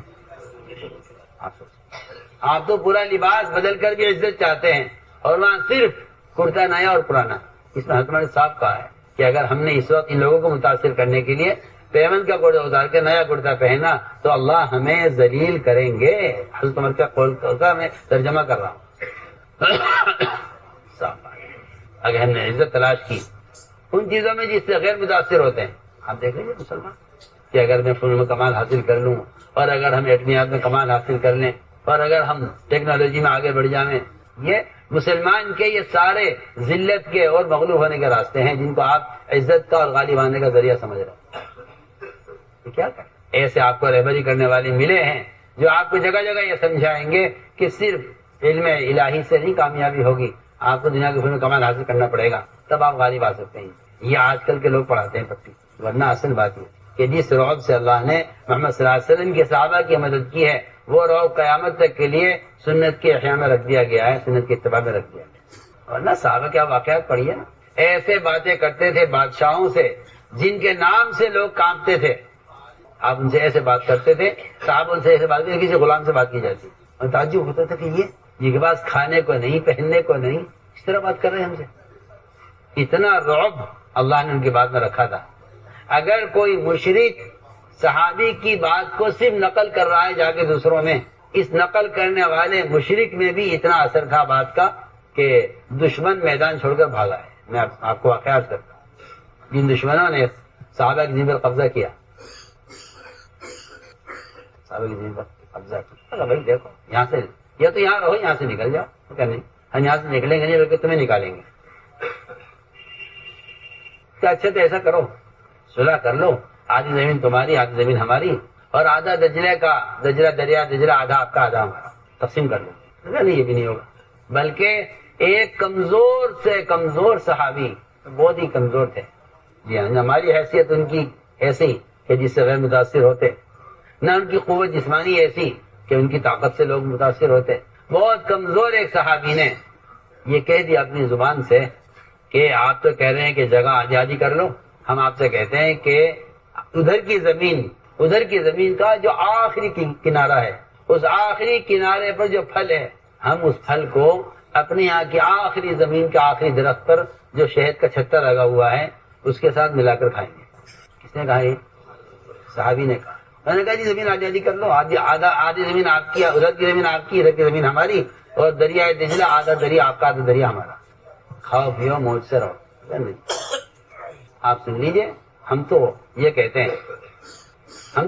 ہیں کہ آپ کی جو زمین کی کا درخت آخری درخت ہے اس پر جو شہد کا چھتا لگا ہوا ہے، ہم آخری درخت کے پھل کو اس سے ملا کر کھائیں گے. یعنی یہاں کی زمین کا آخری کونا، ادھر کی زمین کا آخری کونا سب ہمارا ہے. یہ ایک صحابی نے کسے؟ ایک مشرک سے. سنو تو صحیح، اس بات کو مشرک نے جا کر دشمنوں میں نقل کر دیا کہ بھئی وہ تو یوں کہہ رہے ہیں. اتنی بات اس کی سننی تھی مشرک کی، سارا دشمن زمین چھوڑ کر بھاگ رہے ہیں، سامان چھوڑ کر بھاگ گئی. کہا کیا ہوا؟ آپ کے آدمی نے ایسی بات کہی. حالانکہ سب نے صحابی سے نہیں سنا، ان صحابی سے تو ایک مشرک نے سنا ہے. اس ایک مشرک اس بات کو صرف نقل کیا ہے جا کر، سب بھاگ. ایک بہت بڑا آدمی سے بھاگا نہیں جا رہا تھا، اس کو ایک صحابی نے پکڑا. بھائی کیا بات ہے، تم لوگ کیوں بھاگ رہے علاقہ چھوڑ کر؟ کیا بات ہے؟ روحا رہا کہ نہیں، تمہارے ایک آدمی نے ایک بات کہی ہے جس کی وجہ سے ہم سب ڈرے ہوئے ہیں، ہم سب جا رہے ہیں. واقعی کیا بات کی؟ کس نے کہی؟ کہ وہ تمہارے وہ ہے نا وہ فلاں بڑا آدمی، انہوں نے بات. صاحب نے پکڑا. بھائی ایسا کیا کہہ دیا تم نے؟ کہ کیا میری تو کوئی بات ہی نہیں کسی. لوگوں نے کہا نہیں بتاؤ تجھے کیا بات. تم نے کہا میں نے کسی سے کوئی بات ہی نہیں کی. سے بلایا کہ بھائی دیکھو یہ یوں کہہ رہے ہیں، تم نے یہ بات کہی ہے. وہ کہتے میں نے بات، مجھے تو آپ میں تو پہلی مرتبہ سن رہا ہوں یہ بات، میں نے تو کوئی ایسی بات نہیں کہی کہ یہاں کا پھل یہاں کے شہر سے کھائیں گے لگا کر، میں نے یہ بات نہیں. روایت میں آتا ہے کہ ان صحابی کی زبان پر فرشتہ بولا تھا. اس فرشتے کی بات کے نقل کرنے میں بھی ایک مشرک کی بات میں اتنا اثر تھا کہ اس بات کو جو نقل کیا جا کے مشرک نے، آپ سوچیے جب مشرک کی بات میں اتنا اثر پڑا ہے تو پھر ایک مومن کی بات کا کیا اثر ہونا چاہیے. میں تو ایک مثال کر رہا ہوں، مگر ہماری سب کی کیا کہنا چاہیے، محرومی یہ ہے کہ میں اور آپ یہ کہہ کر بات ختم کر دیتے ہیں کہ وہ صحابی تھے، ہم صحابی نہیں ہیں. میں اللہ کی قسم کھا کر کہہ سکتا ہوں کہ اس امت کی مدد صحابہ کی وجہ سے نہیں تھی. اس امت کی مدد ان طریقوں ضابطے کی وجہ سے تھی جو ضابطے صحابہ نے اختیار کیے. آج اگر یہ امت و ضابطے اختیار کرے تو ایک مسلمان کی مدد 10 صحابہ کے بقدر ہوگی، ایک مسلمان کو اجر 50 صحابہ کے بقدر ملے گا. حدیث میں ہے، صحیح روایت. مگر آپ نے تو نیا اسلام جاری کیا ہے نا، ایک نیا اسلام. آپ تو پڑھے لکھے ہیں، آپ کو اللہ نے علم دیا ہے، مگر آپ ماڈرن اسلام چاہتے ہیں. آپ سنت کے نہ داعی ہیں نہ آپ سنت کے احیا کرنے والے ہیں. آپ کو ایک ماڈرن اسلام چاہیے کہ جس سے سب خوش رہیں. آپ کو ایک ماڈرن اسلام چاہیے. آپ کو شرم آتی ہے اتباع سنت میں، اس میں شرم آنے کی وجہ یہ ہے کہ آپ کے دل میں یہود و نصارہ جڑیں پکڑ چکے ہیں، پکی بات. تو میں نے عرض کیا کہ صحابہ سے آپ نے پوچھا ہے ایمان کسے کہتے ہیں.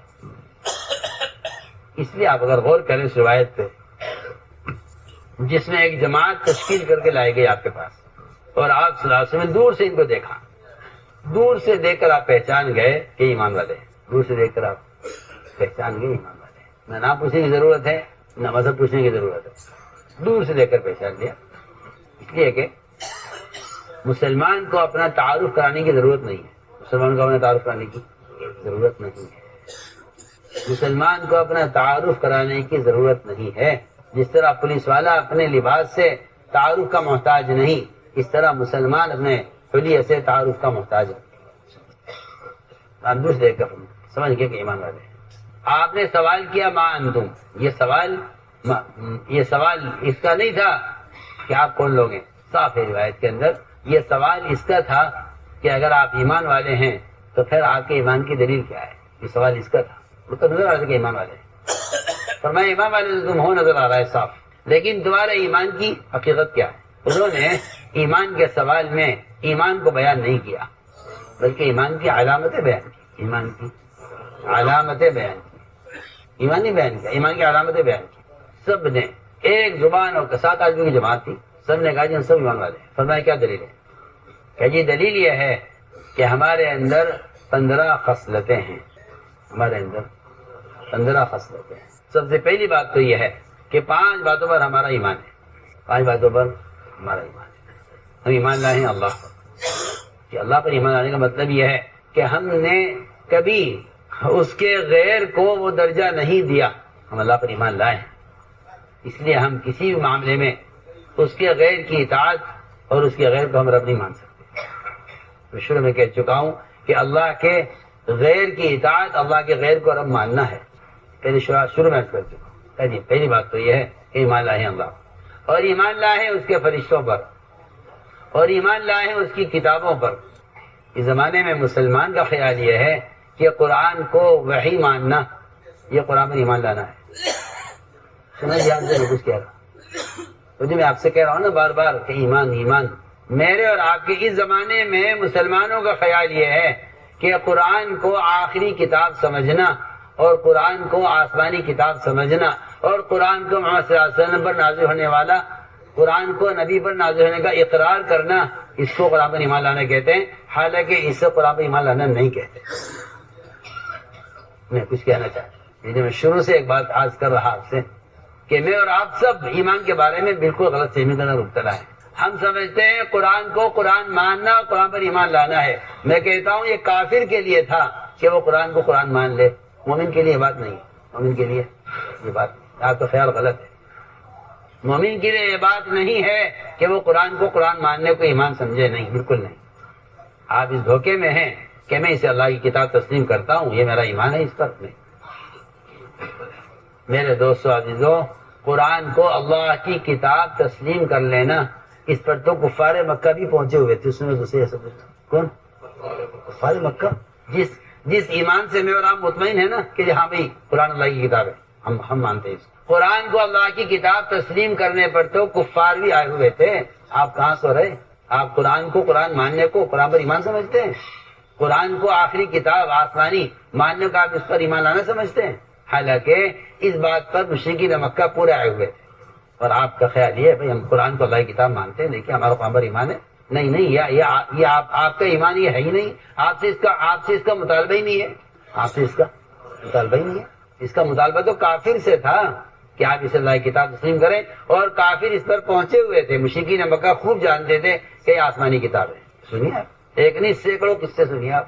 جس شاعر کا شعر سب سے زیادہ عمدہ مانا جاتا تھا، اس کا شعر بیت اللہ پر لٹکایا جاتا تھا۔ سورہ کوثر نازل ہوئی، 3 آیتیں، سب سے مختصر صورت، میں علی لے جاؤ یہ کعبے پر لٹکا دو۔ آیا تو بڑے بڑے شاعروں کی لمبی لمبی غزلیں وہاں لٹکی ہوئی ہیں، کہا نہیں علی جاؤ کوثر لٹکا دو وہاں۔ سورہ کوثر لٹکائی گئی، سارے کافر شاعروں نے اپنے اپنے اشعار اتار لیا وہاں سے، اور ایک کہ آج تو محمد صلی اللہ علیہ وسلم پر اتنی بلیغ صورت نازل ہوئی ہے کہ اس نے سارے اشعار فیل کر دیا، سارے اشعار۔ سورہ نجم نازل ہوئی، سورہ نجم کا اسلوب کفار سن کر حیران ہو گئے، کہنے گا آج تم پر وہ صورت نازل ہوئی ہے، ہماری آج تک کی ساری شاعری ہمیں فیل کر دی۔ میں آپ سے پوچھتا ہوں کہ میرا ایمان اتنا ہے کہ ہاں یہ اللہ کی کتاب ہے، اور آپ کو معلوم ہونا چاہیے کہ کفار مکہ اس بات پر حسد کرتے تھے کہ قرآن پر کیوں نازل کیا گیا ہے، قرآن پر۔ آپ بتائیں وہ قرآن کو سمجھتے ہوں گے تبھی تو کہہ رہے ہیں بات، سنیے نا آپ، انہیں حسد ہے اس پر۔ وہ قرآن میں خود اللہ نے بیان کیا ہے عظیم، کہ یہ قرآن اتنی عظیم کتاب ہے اور اتنی بڑی کتاب ہے اور اتنا بلیغ کلام ہے، یہ انہیں کیوں دیا گیا ہے؟ طائف مکے کی بستی کے کسی بڑے سردار کو دیا جاتا نا، ہم میں سے کسی کے پاس آتا ہی ہے، ان کو کیوں دیا گیا ہے؟ وہ قرآن کچھ تو سمجھتے ہوں گے نا۔ آپ صرف قرآن ہونے پر ایمان لانے کو آپ سمجھتے ہیں کہ ہمارا کمال ہے۔ ہم کہتے ہیں یہاں مشرکین مکہ پہنچے ہوئے تھے، جہاں آپ پہنچ کر مطمئن ہیں وہاں کفار مکہ پہنچے ہوئے تھے۔ سوچیے، ورنہ آپ نے صاف فرمایا، روایت میں صاف ہے، آپ نے صاف فرمایا، غیبت کرنے والے سے فرمایا کہ تمہارا قرآن پر ایمان نہیں ہے، صاف فرمایا، ما عمل بالقرآن من استحل محارما، جس آدمی سے غیبت ہو گئی آپ فرمایا کہ تمہارا قرآن پر ایمان نہیں ہے۔ آپ بتائیے آپ کیا کہیں گے؟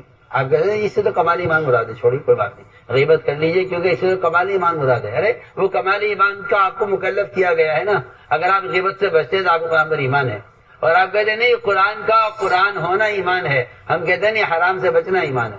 آپ سوچیں نا فرق دیکھیں، آپ جس سطح کے ایمان پر اٹکے ہوئے ہیں، آپ قرآن کے قرآن ہونے کو ایمان کہتے ہیں، ہم کہتے ہیں قرآن کے حرام سے بچنا ایمان ہے، ورنہ قرآن کے قرآن ہونے پر تو مشرکین مکہ بھی پہنچے ہوئے ہیں، آپ سے عرض کر چکا ہوں۔ تو بھائی ہمارا قرآن پر ایمان ہے، اللہ کی کتاب پر ہمارا ایمان ہے، اور آخر کے دن پر ہمارا ایمان ہے، تقدیر پر ہمارا ایمان ہے۔ تقدیر پر ایمان کسے کہتے ہیں؟ تقدیر پر ایمان اسے کہتے ہیں، تقدیر پر ایمان اسے کہتے ہیں کہ آپ اللہ کے فیصلے پر اپنی رضا ظاہر کریں، نفع ہو یا نقصان، نفع ہو یا نقصان۔ اگر مسلمان کے لیے نفع اور نقصان میں اللہ کی حمد برابر نہیں ہے تو یہ نہ کوئی خیر حاصل کر سکتا ہے نہ کسی شر سے بچ سکتا ہے۔ یہ خیر اللہ سے خیر لینے کا راستہ یہ ہے کہ تم اس کے اس فیصلے سے راضی ہو جاؤ جو فیصلہ تمہاری چاہت کے خلاف ہوا ہے۔ اللہ تعالیٰ مومن کی چاہت کے خلاف حالات لاتے ہی اس لیے کہ ہم سے راضی ہے ناراض ہے۔ اگر راضی ہو تو ہم بالکل حالات بگڑتے بگڑتے ایسا پلٹتے ہیں حالات کو کہ شر میں سے خیر نکل کر نظر آتی ہے، اور اگر یہ شکر نہیں کرتا تو ہم خیر لاتے لاتے ایسا حالات بدلتے ہیں کہ خیر میں سے شر فوراً سامنے آ جاتا ہے۔ اس لیے فرمایا کہ تقدیر پر ایمان، کہ میں اللہ کے فیصلے سے راضی ہوں، وہ جو فیصلہ کرے، وہ جو فیصلہ کرے میرا کوئی بھی فیصلہ میری چاہت کے مطابق ہو رہا ہے تو مجھے نہیں خبر کہ جو میں چاہ رہا تھا وہ بہتر ہے، میری چاہت کے خلاف ہو رہا ہے مجھے نہیں معلوم۔ آسان تک کرو شے ہو خیر الکم، کہ تم ایک چیز کو ناگوار سمجھتے ہو، تمہیں نہیں معلوم کہ اس شر میں کیا خیر چھپی ہوئی ہے، اور تمہیں نہیں معلوم اس شر میں کیا خیر چھپی ہوئی ہے، تمہیں نہیں معلوم۔ اس لیے فرمایا تقدیر پر اپنی رضا ظاہر کر دو تو پھر تمہارے لیے اس میں سے خیر نکلے گی۔ یہاں تک آتا ہے کہ اگر کسی شخص کی دنیا میں دعائیں قبول ہو جائیں اور پھر آخرت میں اس کو وہ دعائیں دکھلائے جائیں جو قبول نہیں ہوئی تو تمنا کرے گا کاش میری دنیا میں کوئی دعا قبول نہ ہوئی ہو۔ اسے معلوم ہی نہیں جو یہ چاہ رہا تھا وہ بہتر ہے، یہ جو اللہ نے فیصلہ کیا وہ بہتر، اس کو نہیں معلوم۔ تمنا کرے گا یہ کہ کاش میری کوئی دعا قبول نہ ہوئی ہو۔ جو دعا کی قبولی کی تمنا اپنی دنیا میں کر رہا ہے، آخرت میں یہ تمنا کرے گا کاش یہ دعائیں قبول نہ ہوئی ہوتی۔ یہ دعائیں قبول نہیں ہوئی، ان کا جب بدلہ دیکھے گا تو دنیا سے کہیں زیادہ بہتر ہوگا۔ تو انہوں نے یہ کہا کہ تقریباً ہمارا ایمان۔ آپ نے فرمایا وہ 5 باتیں کیا ہیں جن پر تمہارا عمل ہے، یعنی 5 پر ہمارا عمل ہے۔ ہمارا پہلا عمل یہ ہے کہ ہم شہادتین کی گواہی دیتے ہیں۔ دیکھو اس کو عمل میں شمار کیا ہے، اس لیے ہم کہتے ہیں کہ شہادتین کی گواہی دینا، اس کو ہاتھ میں اٹھاؤ، شہادتین کی گواہی دینا یہ ایک عملی فریضہ ہے نماز کی طرح۔ یہ نہیں میں جانتا ہوں اللہ ہے کہ ہم اللہ کے رسول ہیں، یہ جاننے کی چیز نہیں ہے، نہ یہ جاننے کی چیز نہیں ہے، یہ تصور کی بھی چیز نہیں ہے۔ ایک مرتبہ اس بات کا علم ہو جانا یہ کافی نہیں ہے۔ ایک مسلمان کا یہ جاننا کہ اللہ ایک ہے، اللہ کے رسول محمد صلی اللہ علیہ وسلم اللہ کے نبی اس کے رسول ہیں، اس بات کا جاننا کافی نہیں ہے۔ اس بات کا جاننا بھی کافی نہیں، اس کو ماننا بھی کافی نہیں، بلکہ شہادتین کی عملی طور پر گواہی دیتے رہنا، اس کو اس لیے نماز کس طرح عمل میں شمار کیا ہے، یہ بہت سمجھنے کی بات۔ توحید و رسالت کو بیان کرنا عمل ہے، اس لیے اس روایت میں آپ غور کریں، اس میں اس کو عقیدے میں شمار نہیں کیا جو 5 باتیں پہلے عرض کی گئی ہیں، اللہ پر ایمان لا ہے، آخرت پر ایمان۔ شہادتین کی گواہی کو عمل کے ساتھ شمار کیا ہے۔ جی ہاں، یہ ان لوگوں کی فقاہت کی علامت ہے، ان کے فقیہ ہونے کی علامت ہے یہ۔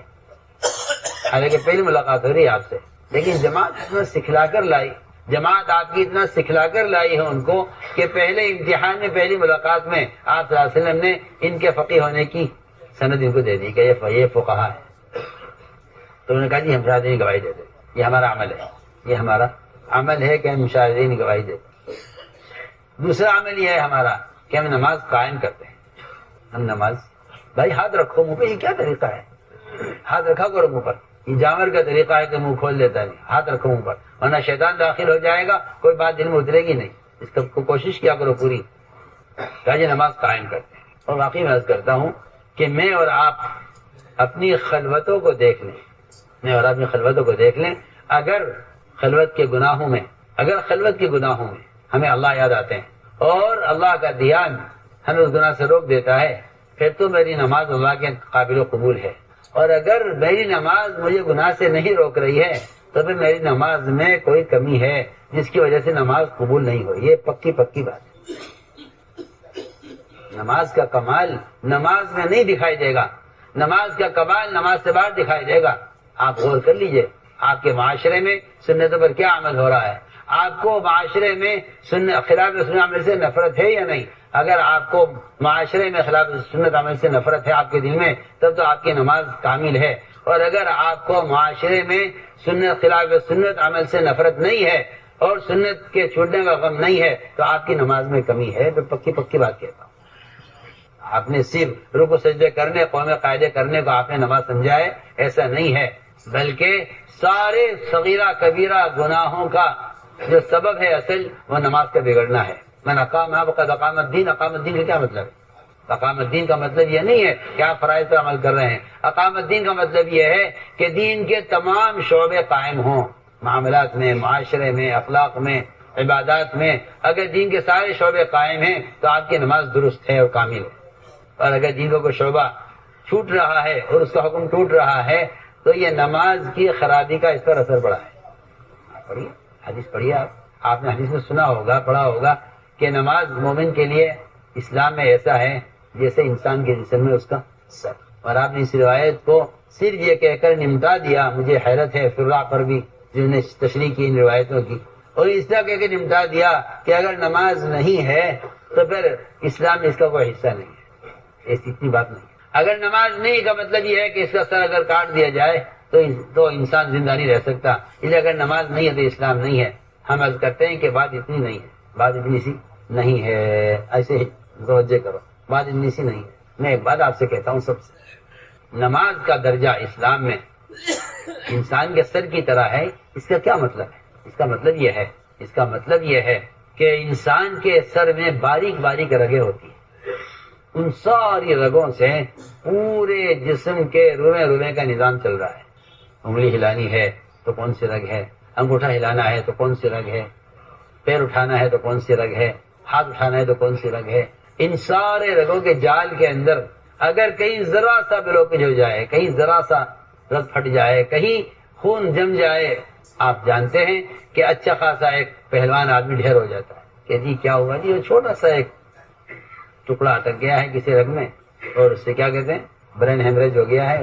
ابا جی کو پہلوان تھے ماشاءاللہ، بڑی طاقتور، مگر پورا بدن مفلوج پڑا ہوا ہے، جسم بستر پر، نہ ہل سکتے ہیں، نہ بول سکتے ہیں، نہ بات کر سکتے ہیں. زندہ ہیں ٹھیک ہے، پورا جسم بالکل صحیح ہے، لیکن حرکت نہیں کر سکتے کہ فالج پڑ گیا ہے. کہ فالج پڑا ہے کہ جی وہ سر کی ایک رگ کے اندر کیا ہو گیا.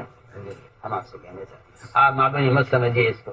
نماز کے کسی ایک عمل کا بگڑنا یعنی نظام دنیا کو اتنا معطل کر دیتا ہے اور معاشرے کو ایسا برباد کر دیتا ہے. جیسے میں نے آپ کو مثال دی ہے کہ اچھا خاصا تندرست توانا آدمی ایک رگ کے اثر میں بلوکیج ہو جانے یا اس کے پھٹ جانے کی وجہ سے اس کا پورا حصہ مفلوج ہو جاتا ہے. پوری ٹانگ، پورا ایک طرف کا ہاتھ کام نہیں کر رہا. آپ کو لے جاتے ہیں اسپتال میں اور پہلا کام یہ کرتا ہے ڈاکٹر کہ آپ کے پیر میں سوئی چبا کر دیکھتا ہے. اگر پیر میں سوئی چبانے سے آپ ہل گئے اور آپ نے چیخ ماری تو ڈاکٹر خوش ہو جاتے ہیں کہ نہیں جی آپ بے فکر رہیے، آپ کا مریض ٹھیک ہے، خطرے سے باہر.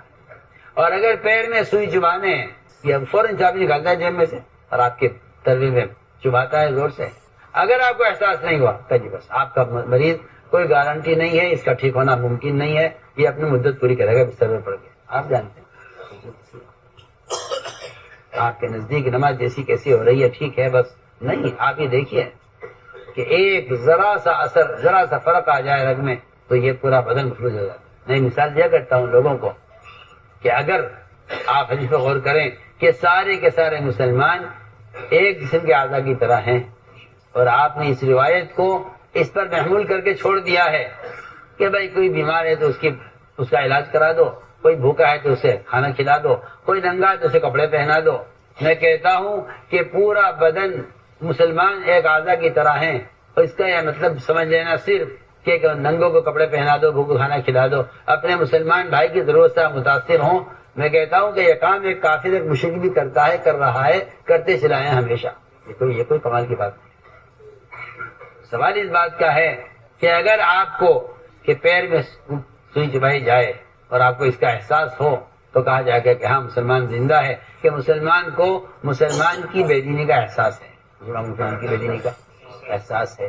اگر ایک جگہ کی بے دینی ایک جگہ اطلاع آتا ہے تو دوسری جگہ کے مسلمان اس سے متاثر نہیں ہوتے، اس کا مطلب یہ ہے کہ فالج پڑا ہوا ہے، مطلب یہ کہ فالج پڑا ہوا۔ تو میں نے عرض کیا کہ نماز کا قائم ہونا یہ ہے، اس لیے فرمایا کہ اپنی نماز کے کمال کو نماز میں دیکھا کرو، اپنی نماز کے کمال کو نماز سے باہر دیکھو۔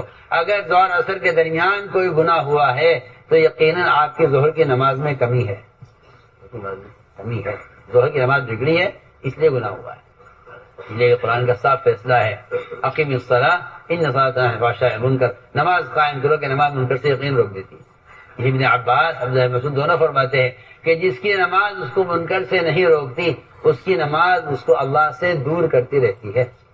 اللہ تو نماز اللہ کے قرب کا ذریعہ ہے، دور ہونے کا مطلب ہے کہا جی ہمارا اندر سے صفت یہ ہے کہ نماز قائم کرتے ہیں، اور نماز کے قائم کرنے کے دو حکم ہیں، دو مطلب ہیں، نماز کو درست کرنا اور نماز کو قائم کرنے کا مطلب یہ ہے کہ نماز کو امت میں رائج کرنا، نماز کو قائم کرنا یہ ہے کہ نماز کو امت میں رائج کرنا، ہر امتی نماز پر آئے، اس کی کوشش ہے۔ یہ نماز کے جو قائم کرنے کا حکم ہے کہ نماز کو قائم کرو، نماز کو قائم کرو۔ یہ نماز انفرادی نماز سے قائم نہیں ہوگی، امت کو نماز پر جمع کرنے سے نماز قائم ہوگی۔ جیسے ہم نماز قائم کرتے ہیں، رمضان کے روزے رکھتے ہیں، بیت اللہ کا حج کرتے ہیں، اور ساتھ کی بات یہ ہے اپنے مالوں کی زکوٰۃ ہم دیتے ہیں، اپنے مالوں کی ہم زکوٰۃ دیتے ہیں، اپنے مالوں کی زکوٰۃ دیتے ہیں۔ کیا مطلب زکوٰۃ ادا کرنے کا؟ کیونکہ جس طرح ایک نمازی آدمی نماز پڑھنے کے لیے پانی تلاش کرتا ہے وضو کے واسطے، اس طرح ہم زکوٰۃ کا فریضہ ادا کرنے کے لیے مستحق کو تلاش کرتے ہیں زکوٰۃ دینے کے لیے۔ مستحق کو آج کل تو نظامی سارا الٹا ہوا ہے، چوپٹ، بیچارے مستحق تلاش کرتے ہیں زکوٰۃ دینے والوں کو مستحق تلاش کرتے ہیں۔ اور اب تو وہ زمانہ آ گیا کہ جو مستحق نہیں ہوگی تو زکوٰۃ دینے کو تلاش کر رہا ہے۔ اب تو حالات ہی عجیب و غریب ہیں، اب تو لوگ مالدار بننے کے لیے زکوٰۃ لیتے ہیں۔ کیا بننے کے لیے؟ مالدار بننے کے لیے زکوٰۃ لیتے ہیں۔ پہلے زمانے میں غربت کو ختم کرنے کے لیے زکوٰۃ تھی، اس زمانے میں مالدار بننے کے لیے زکوٰۃ ہے۔ سنیے میں کیا کہہ رہا ہوں، جب آپ نے زکوٰۃ پہ کمیشن لگا دیا، سب سیدھی بات ہے، چھوٹی بات تو ہے، تو لوگ مالدار بننے کے لیے زکوٰۃ دیتے ہیں۔ بھائی یہ زکوٰۃ ہے، یہ ہمارا کمیشن ہے زکوٰۃ سے، ہم مالدار بن گئے۔ اتنا زکوٰۃ کا مال ایک آدمی کو دینا مکروہ ہے جس سے وہ آدمی خود صاحب نصاب بن جائے، دے نہیں سکتے آپ۔ اور زکوٰۃ کا مال دوسری جگہ منتقل کرنا بھی مکروہ ہے۔ اگر آپ کے علاقے میں فقیر ہے تو آپ زکوٰۃ کا مال کہیں لے جا نہیں سکتے۔ اس زمانے میں لوگوں کی مصیبت یہ پڑی ہے کہ بجائے فقراء کو تلاش کرنے کے زکوٰۃ کا مال دینے کے لیے، بجائے فقراء کو تلاش کرنے کے خیر کے کام لوگ تلاش کرتے ہیں۔ یہ تو خیر کا کام مل جائے تو میرا زکوٰۃ کا مال لگ جائے تو کیا مل جائے؟ خیر کا کام تلاش کرتے ہیں زکوٰۃ ادا کرنے کے لیے تاکہ میری زکوٰۃ اچھی جگہ استعمال ہو۔ میں تو حیران اس کو سوچ کر، بجائے فقراء کو تلاش کرنے کے خیر کا کام، تو خیر کا کام مل جائے، میری زکوٰۃ کا مال خیر کے کام میں لگ جائے۔ مال کا میل لگاتا ہے خیر کے کام میں، اور پاک کیے ہوئے مال کو خرچ کرتا ہے خواہشات پر، شادیوں پر، فرنیچروں پر، کوٹھیوں پر۔ کہ میں مال پاک ہو گیا میرا، میں جو چاہوں کروں میرے مال کا، کہ نہیں، جو مال پاک کیا ہے اس کو خیر کے کام پر لگاؤ۔ جو مال کا ناپاک حصہ نکالا ہے، زکوٰۃ کا مال، دیکھیے زکوٰۃ کا مال غربا فقراء پر خرچ کرو۔ زکوٰۃ کے دو حصے ہو گئے نا، ایک وہ مال جو آپ نے پاک کر لیا زکوٰۃ دے کر، ایک وہ مال جو آپ نے زکوٰۃ کا نکالا ہے، الگ کیا ہے، کہ اس مال کو خرچ کرو فقراء پر، تلاش کرو فقراء کو، ان تک مال پہنچاؤ۔ اور جب مال پاک کیا ہے، دل کھول کر اس کو دین کے شعبوں پر، مساجد پر، مدارس پر، مکاتب پر، اور جتنے دین کے کام ہیں، تنظیموں پر، تحریکوں پر خرچ کرو، دل کھول کر خرچ کرو۔ یہ تھا صحابہ کا طریقہ، فقراء پر زکوٰۃ کا مال، اور جو زکوٰۃ مال مزکا ہے، پاک کیا ہوا مال ہے، اس پاک کیے ہوئے مال کو خیر کے کام میں خرچ کرو۔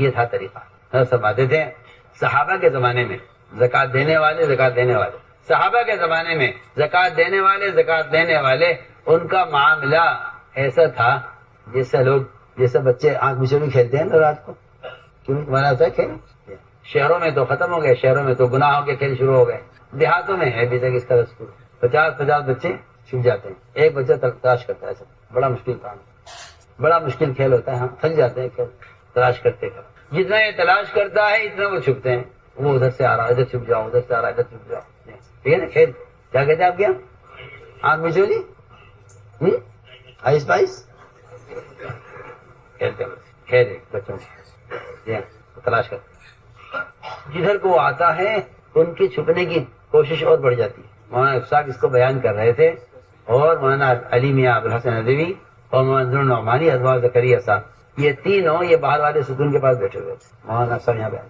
کہہ رہے اس زمانے میں لوگوں نے اس کھیل کو الٹ دیا۔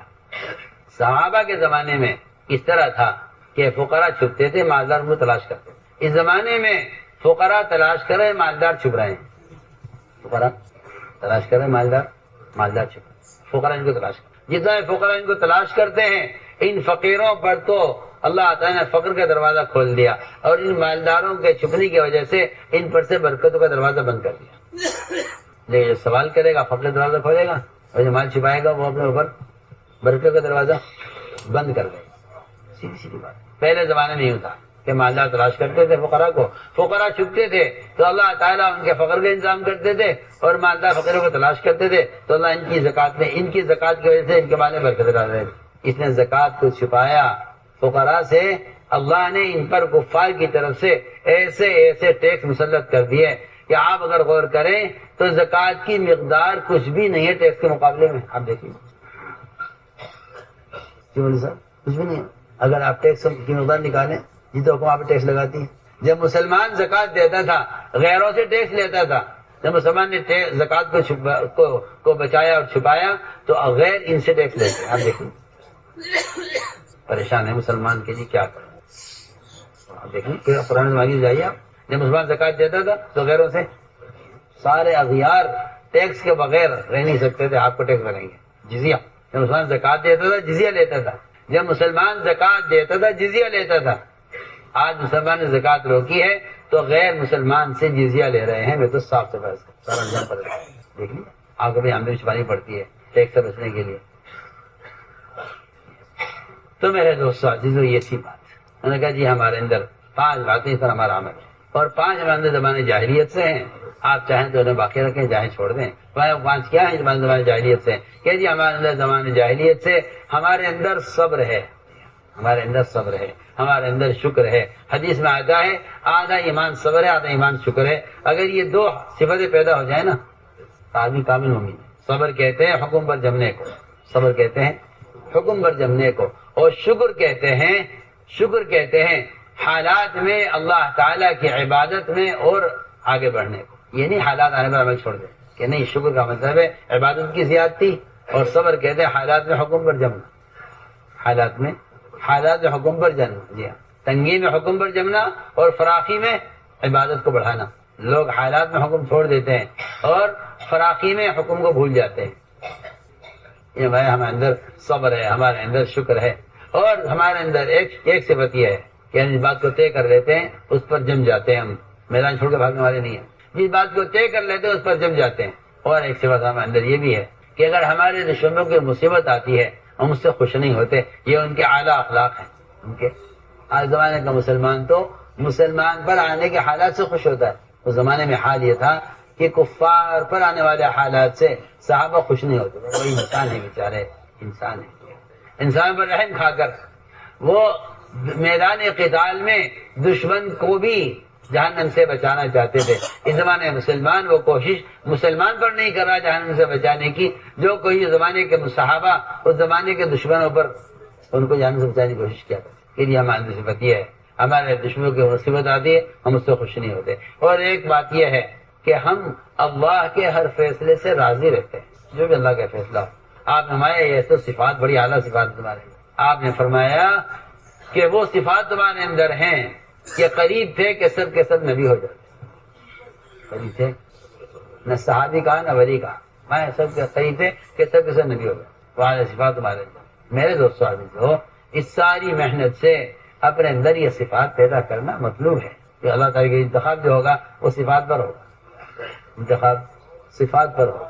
اس لیے فرمایا گیا کہ دعوت سے ایمان کا کمال اور ایمان کی تکمیل سے دین کا کمال، ایمان کی تکمیل سے دین کا کمال۔ یہ بات تو مجھے لگا بالکل طے شدہ ہے کہ دعوت کے بغیر تو ایمان کامل ہوتا نہیں ہے۔ میں تو شروع میں جو حدیث پڑھی تھی بیان کے شروع میں، وہ حدیث اسی لیے پڑھی تھی تاکہ مسلمان کو پتہ تو چلے کہ دو چیزیں ایمان کے وجود کی علامت ہیں، ایک اتباع سنت جو میں شروع میں عرض کر دیا تھا، اب آپ سے کہتا ہوں کہ ایمان کے وجود کی علامت دعوت دینا ہے۔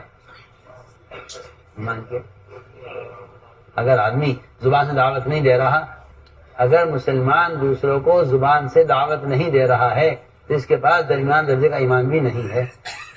کبھی میں نے آپ نے سوچا اس بات کو؟ اگر میں دوسرے کو خود اپنی زبان سے، یہ اخبار رسائل قلم موبائل کی بات نہیں کر رہا ہوں، یہ تو اس زمانے کے احمقوں نے یہ طریقہ اختیار کیا ہے۔ میں کہہ رہا ہوں اپنی زبان سے دوسرے کو جا کر دعوت دینا، اگر آپ زبان سے دعوت دے رہے ہیں تو آپ کے پاس درمیان درجے کا ایمان ہے، اگر آپ یہ نہیں کر رہے تو آپ کے پاس درمیان درجے کا ایمان بھی نہیں ہے۔ کیوں نہیں آپ حدیث پہ غور کرتے ہیں؟ اگر آپ منکر کو ہاتھ سے بدل رہے ہیں تو اعلیٰ ایمان ہے، اور یہ اعلیٰ جہاد، حضرت علی کا قول ہے، اعلیٰ جہاد ہے۔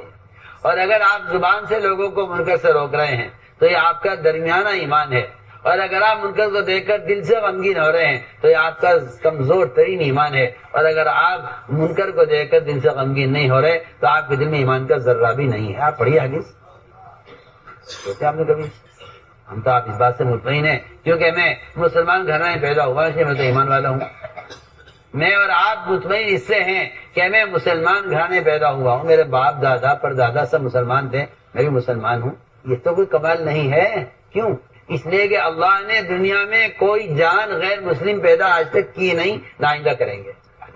یہودی کے گھر، نصرانی کے گھر، کافر کے گھر، مشرک کے گھر، ہندو کے گھر، بدھسٹ کے گھر، کہیں بھی کوئی بچہ پیدا ہو رہا ہے، اللہ نے کوئی بچہ غیر مسلم پیدا نہیں کیا، نہ آئندہ کریں گے۔ آپ اس بات سے مطمئن نہ ہوئیے کہ میں مسلمان گھر میں پیدا ہوا ہوں اس لیے مسلمان ہوں۔ پوری دنیا میں جو بچہ پیدا ہوتا ہے وہ کیا پیدا ہوتا ہے؟ مسلمان پیدا ہوتا ہے۔ اللہ کسی بچے کو غیر مسلم پیدا نہیں کرتے، اس لیے آپ اسے خوش نہ ہوئے کہ میں کیونکہ مسلمان گھرانے پیدا اس لیے میں مسلمان ہوں، یہ تو کوئی بات ہی نہیں ہے۔ آپ کا مسلمان گھرانے میں پیدا ہونا یہ آپ کے مسلمان ہونے کے لیے کافی نہیں ہے، کیونکہ حدیث میں آتا ہے کہ علم اور ایمان سیکھنے سے آتا ہے، علم اور ایمان سیکھنے سے آتا ہے۔ کوئی آدمی مومن پیدا نہیں ہوتا، ہاں مسلمان پیدا ہوتا ہے، یہ صحیح بات ہے۔ مسلمان پیدا ہوتا ہے، ایمان سیکھنے سے آتا ہے۔ تو ہم نے عرض کیا کہ ادھر ایمان کی علامتیں، ان میں سے ایک علامت ایمان کی یہ ہے، ان میں سے ایک علامت ایمان کی ہے۔ آپ اتنی نمازیں پڑھیں کہ آپ کی پیشانی سیاہ ہو جائے، آپ زکات وقت پر ادا کر دیں، آپ روزے رکھیں اتنے نفلی کہ آپ کو ہر وقت خشکی جم جائے۔ علماء نے لکھا ہے یہ ایمان کی علامت اسلام میں یہ نہیں ہے۔ اسلام ایمان کی علامت یہ ہے کہ آپ دوسروں کو دعوت دیتے ہیں۔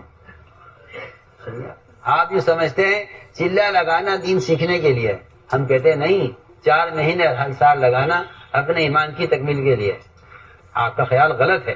آپ نے تبلیغ کو مدرسہ سمجھائے وقتی، اس میں داخلہ لے لو کچھ دن کے لیے تاکہ کلمہ نماز سیکھ لیں، پھر اپنے دین پر چلیں، اپنا عمل کریں، اپنا کھائیں کمائیں، دین پر چلیں، زکات ادا کریں، رمضان کے روزے رکھیں، حج کریں، زکات دیں، یہ اسلام ہے۔ اس اسلام کو سیکھنے کے لیے جماعت سے نکالا جاتا ہے۔ میں کہتا ہوں نہیں، بلکہ اپنے ایمان کی تکمیل کے لیے نکلنا ضروری ہے۔ ایمان کی، کیونکہ اسلام کا ایمان کا کمال فرائض کا ادا کرنا نہیں ہے، ایمان کا کمال دوسروں کا اعمال پر آمادہ کرنا ہے۔ ان کو علماء نے لکھا ہے، میں عرض کر رہا ہوں، علماء نے لکھا ہے وہ میں عرض کر رہا ہوں۔ اس لیے ایمان کی وجود کی علامت، جہاں میں نے اتباع سنت شروع میں عرض کر دیا ہے، میں آپ سے عرض کرنا چاہتا ہوں کہ دوسروں کو دعوت دینا یہ ایمان کے وجود کی علامت ہے۔ ایمان کے آپ کا ایمان درمیانہ درجے کا ہے اگر آپ زبان سے لوگوں کو جا کے دعوت دیں۔ اس لیے میرے دوستوں یہ عزم کرو کہ انشاءاللہ ہمیں، آج ہم نے فیصلہ کر لیا ہے، ہمیں چن چن کر سنتوں پر عمل کرنا ہے، چاہے ماحول کے خلاف ہوتی ہو، قانون کے خلاف ہوتی ہو، کچھ نہیں، ٹھیک ہے، قوانین اپنی جگہ ہے، ہم نے اس لیے کوشش کیا کی ہے، سوال تو اس کا۔ اگر آپ کہتے ہیں میں مجبور ہوں تو میں اللہ کی قسم کہتا ہوں کہ اللہ کے یہاں آپ معذور قرار نہیں دیے جائیں گے۔ معذور صرف وہ ہے اللہ کے یہاں جس کے لیے کوشش کرے، جو کوشش نہیں کرے گا وہ مجرم ہے اللہ کے یہاں، جو کوشش نہیں کرے گا وہ مجرم ہے۔ اور یہ کہنا جی والدین تیار نہیں ہے، نہیں، قیامت میں اللہ پوچھیں گے نہیں کہ آپ مجھ پر ایمان لائے تو والدین پر ایمان لائے تھے، کس پہ ایمان لائے؟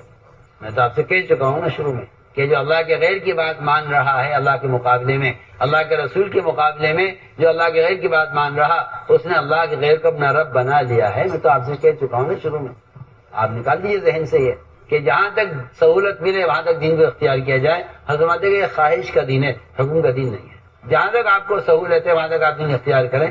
یہ کون سا دین ہے؟ یہ خواہش کا۔ جسی کو دل چاہا اسے کر لیا، تو دل نہ چاہا اسے چھوڑ دیا۔ یہ خواہش کا دین ہے، حکم کا دین نہیں۔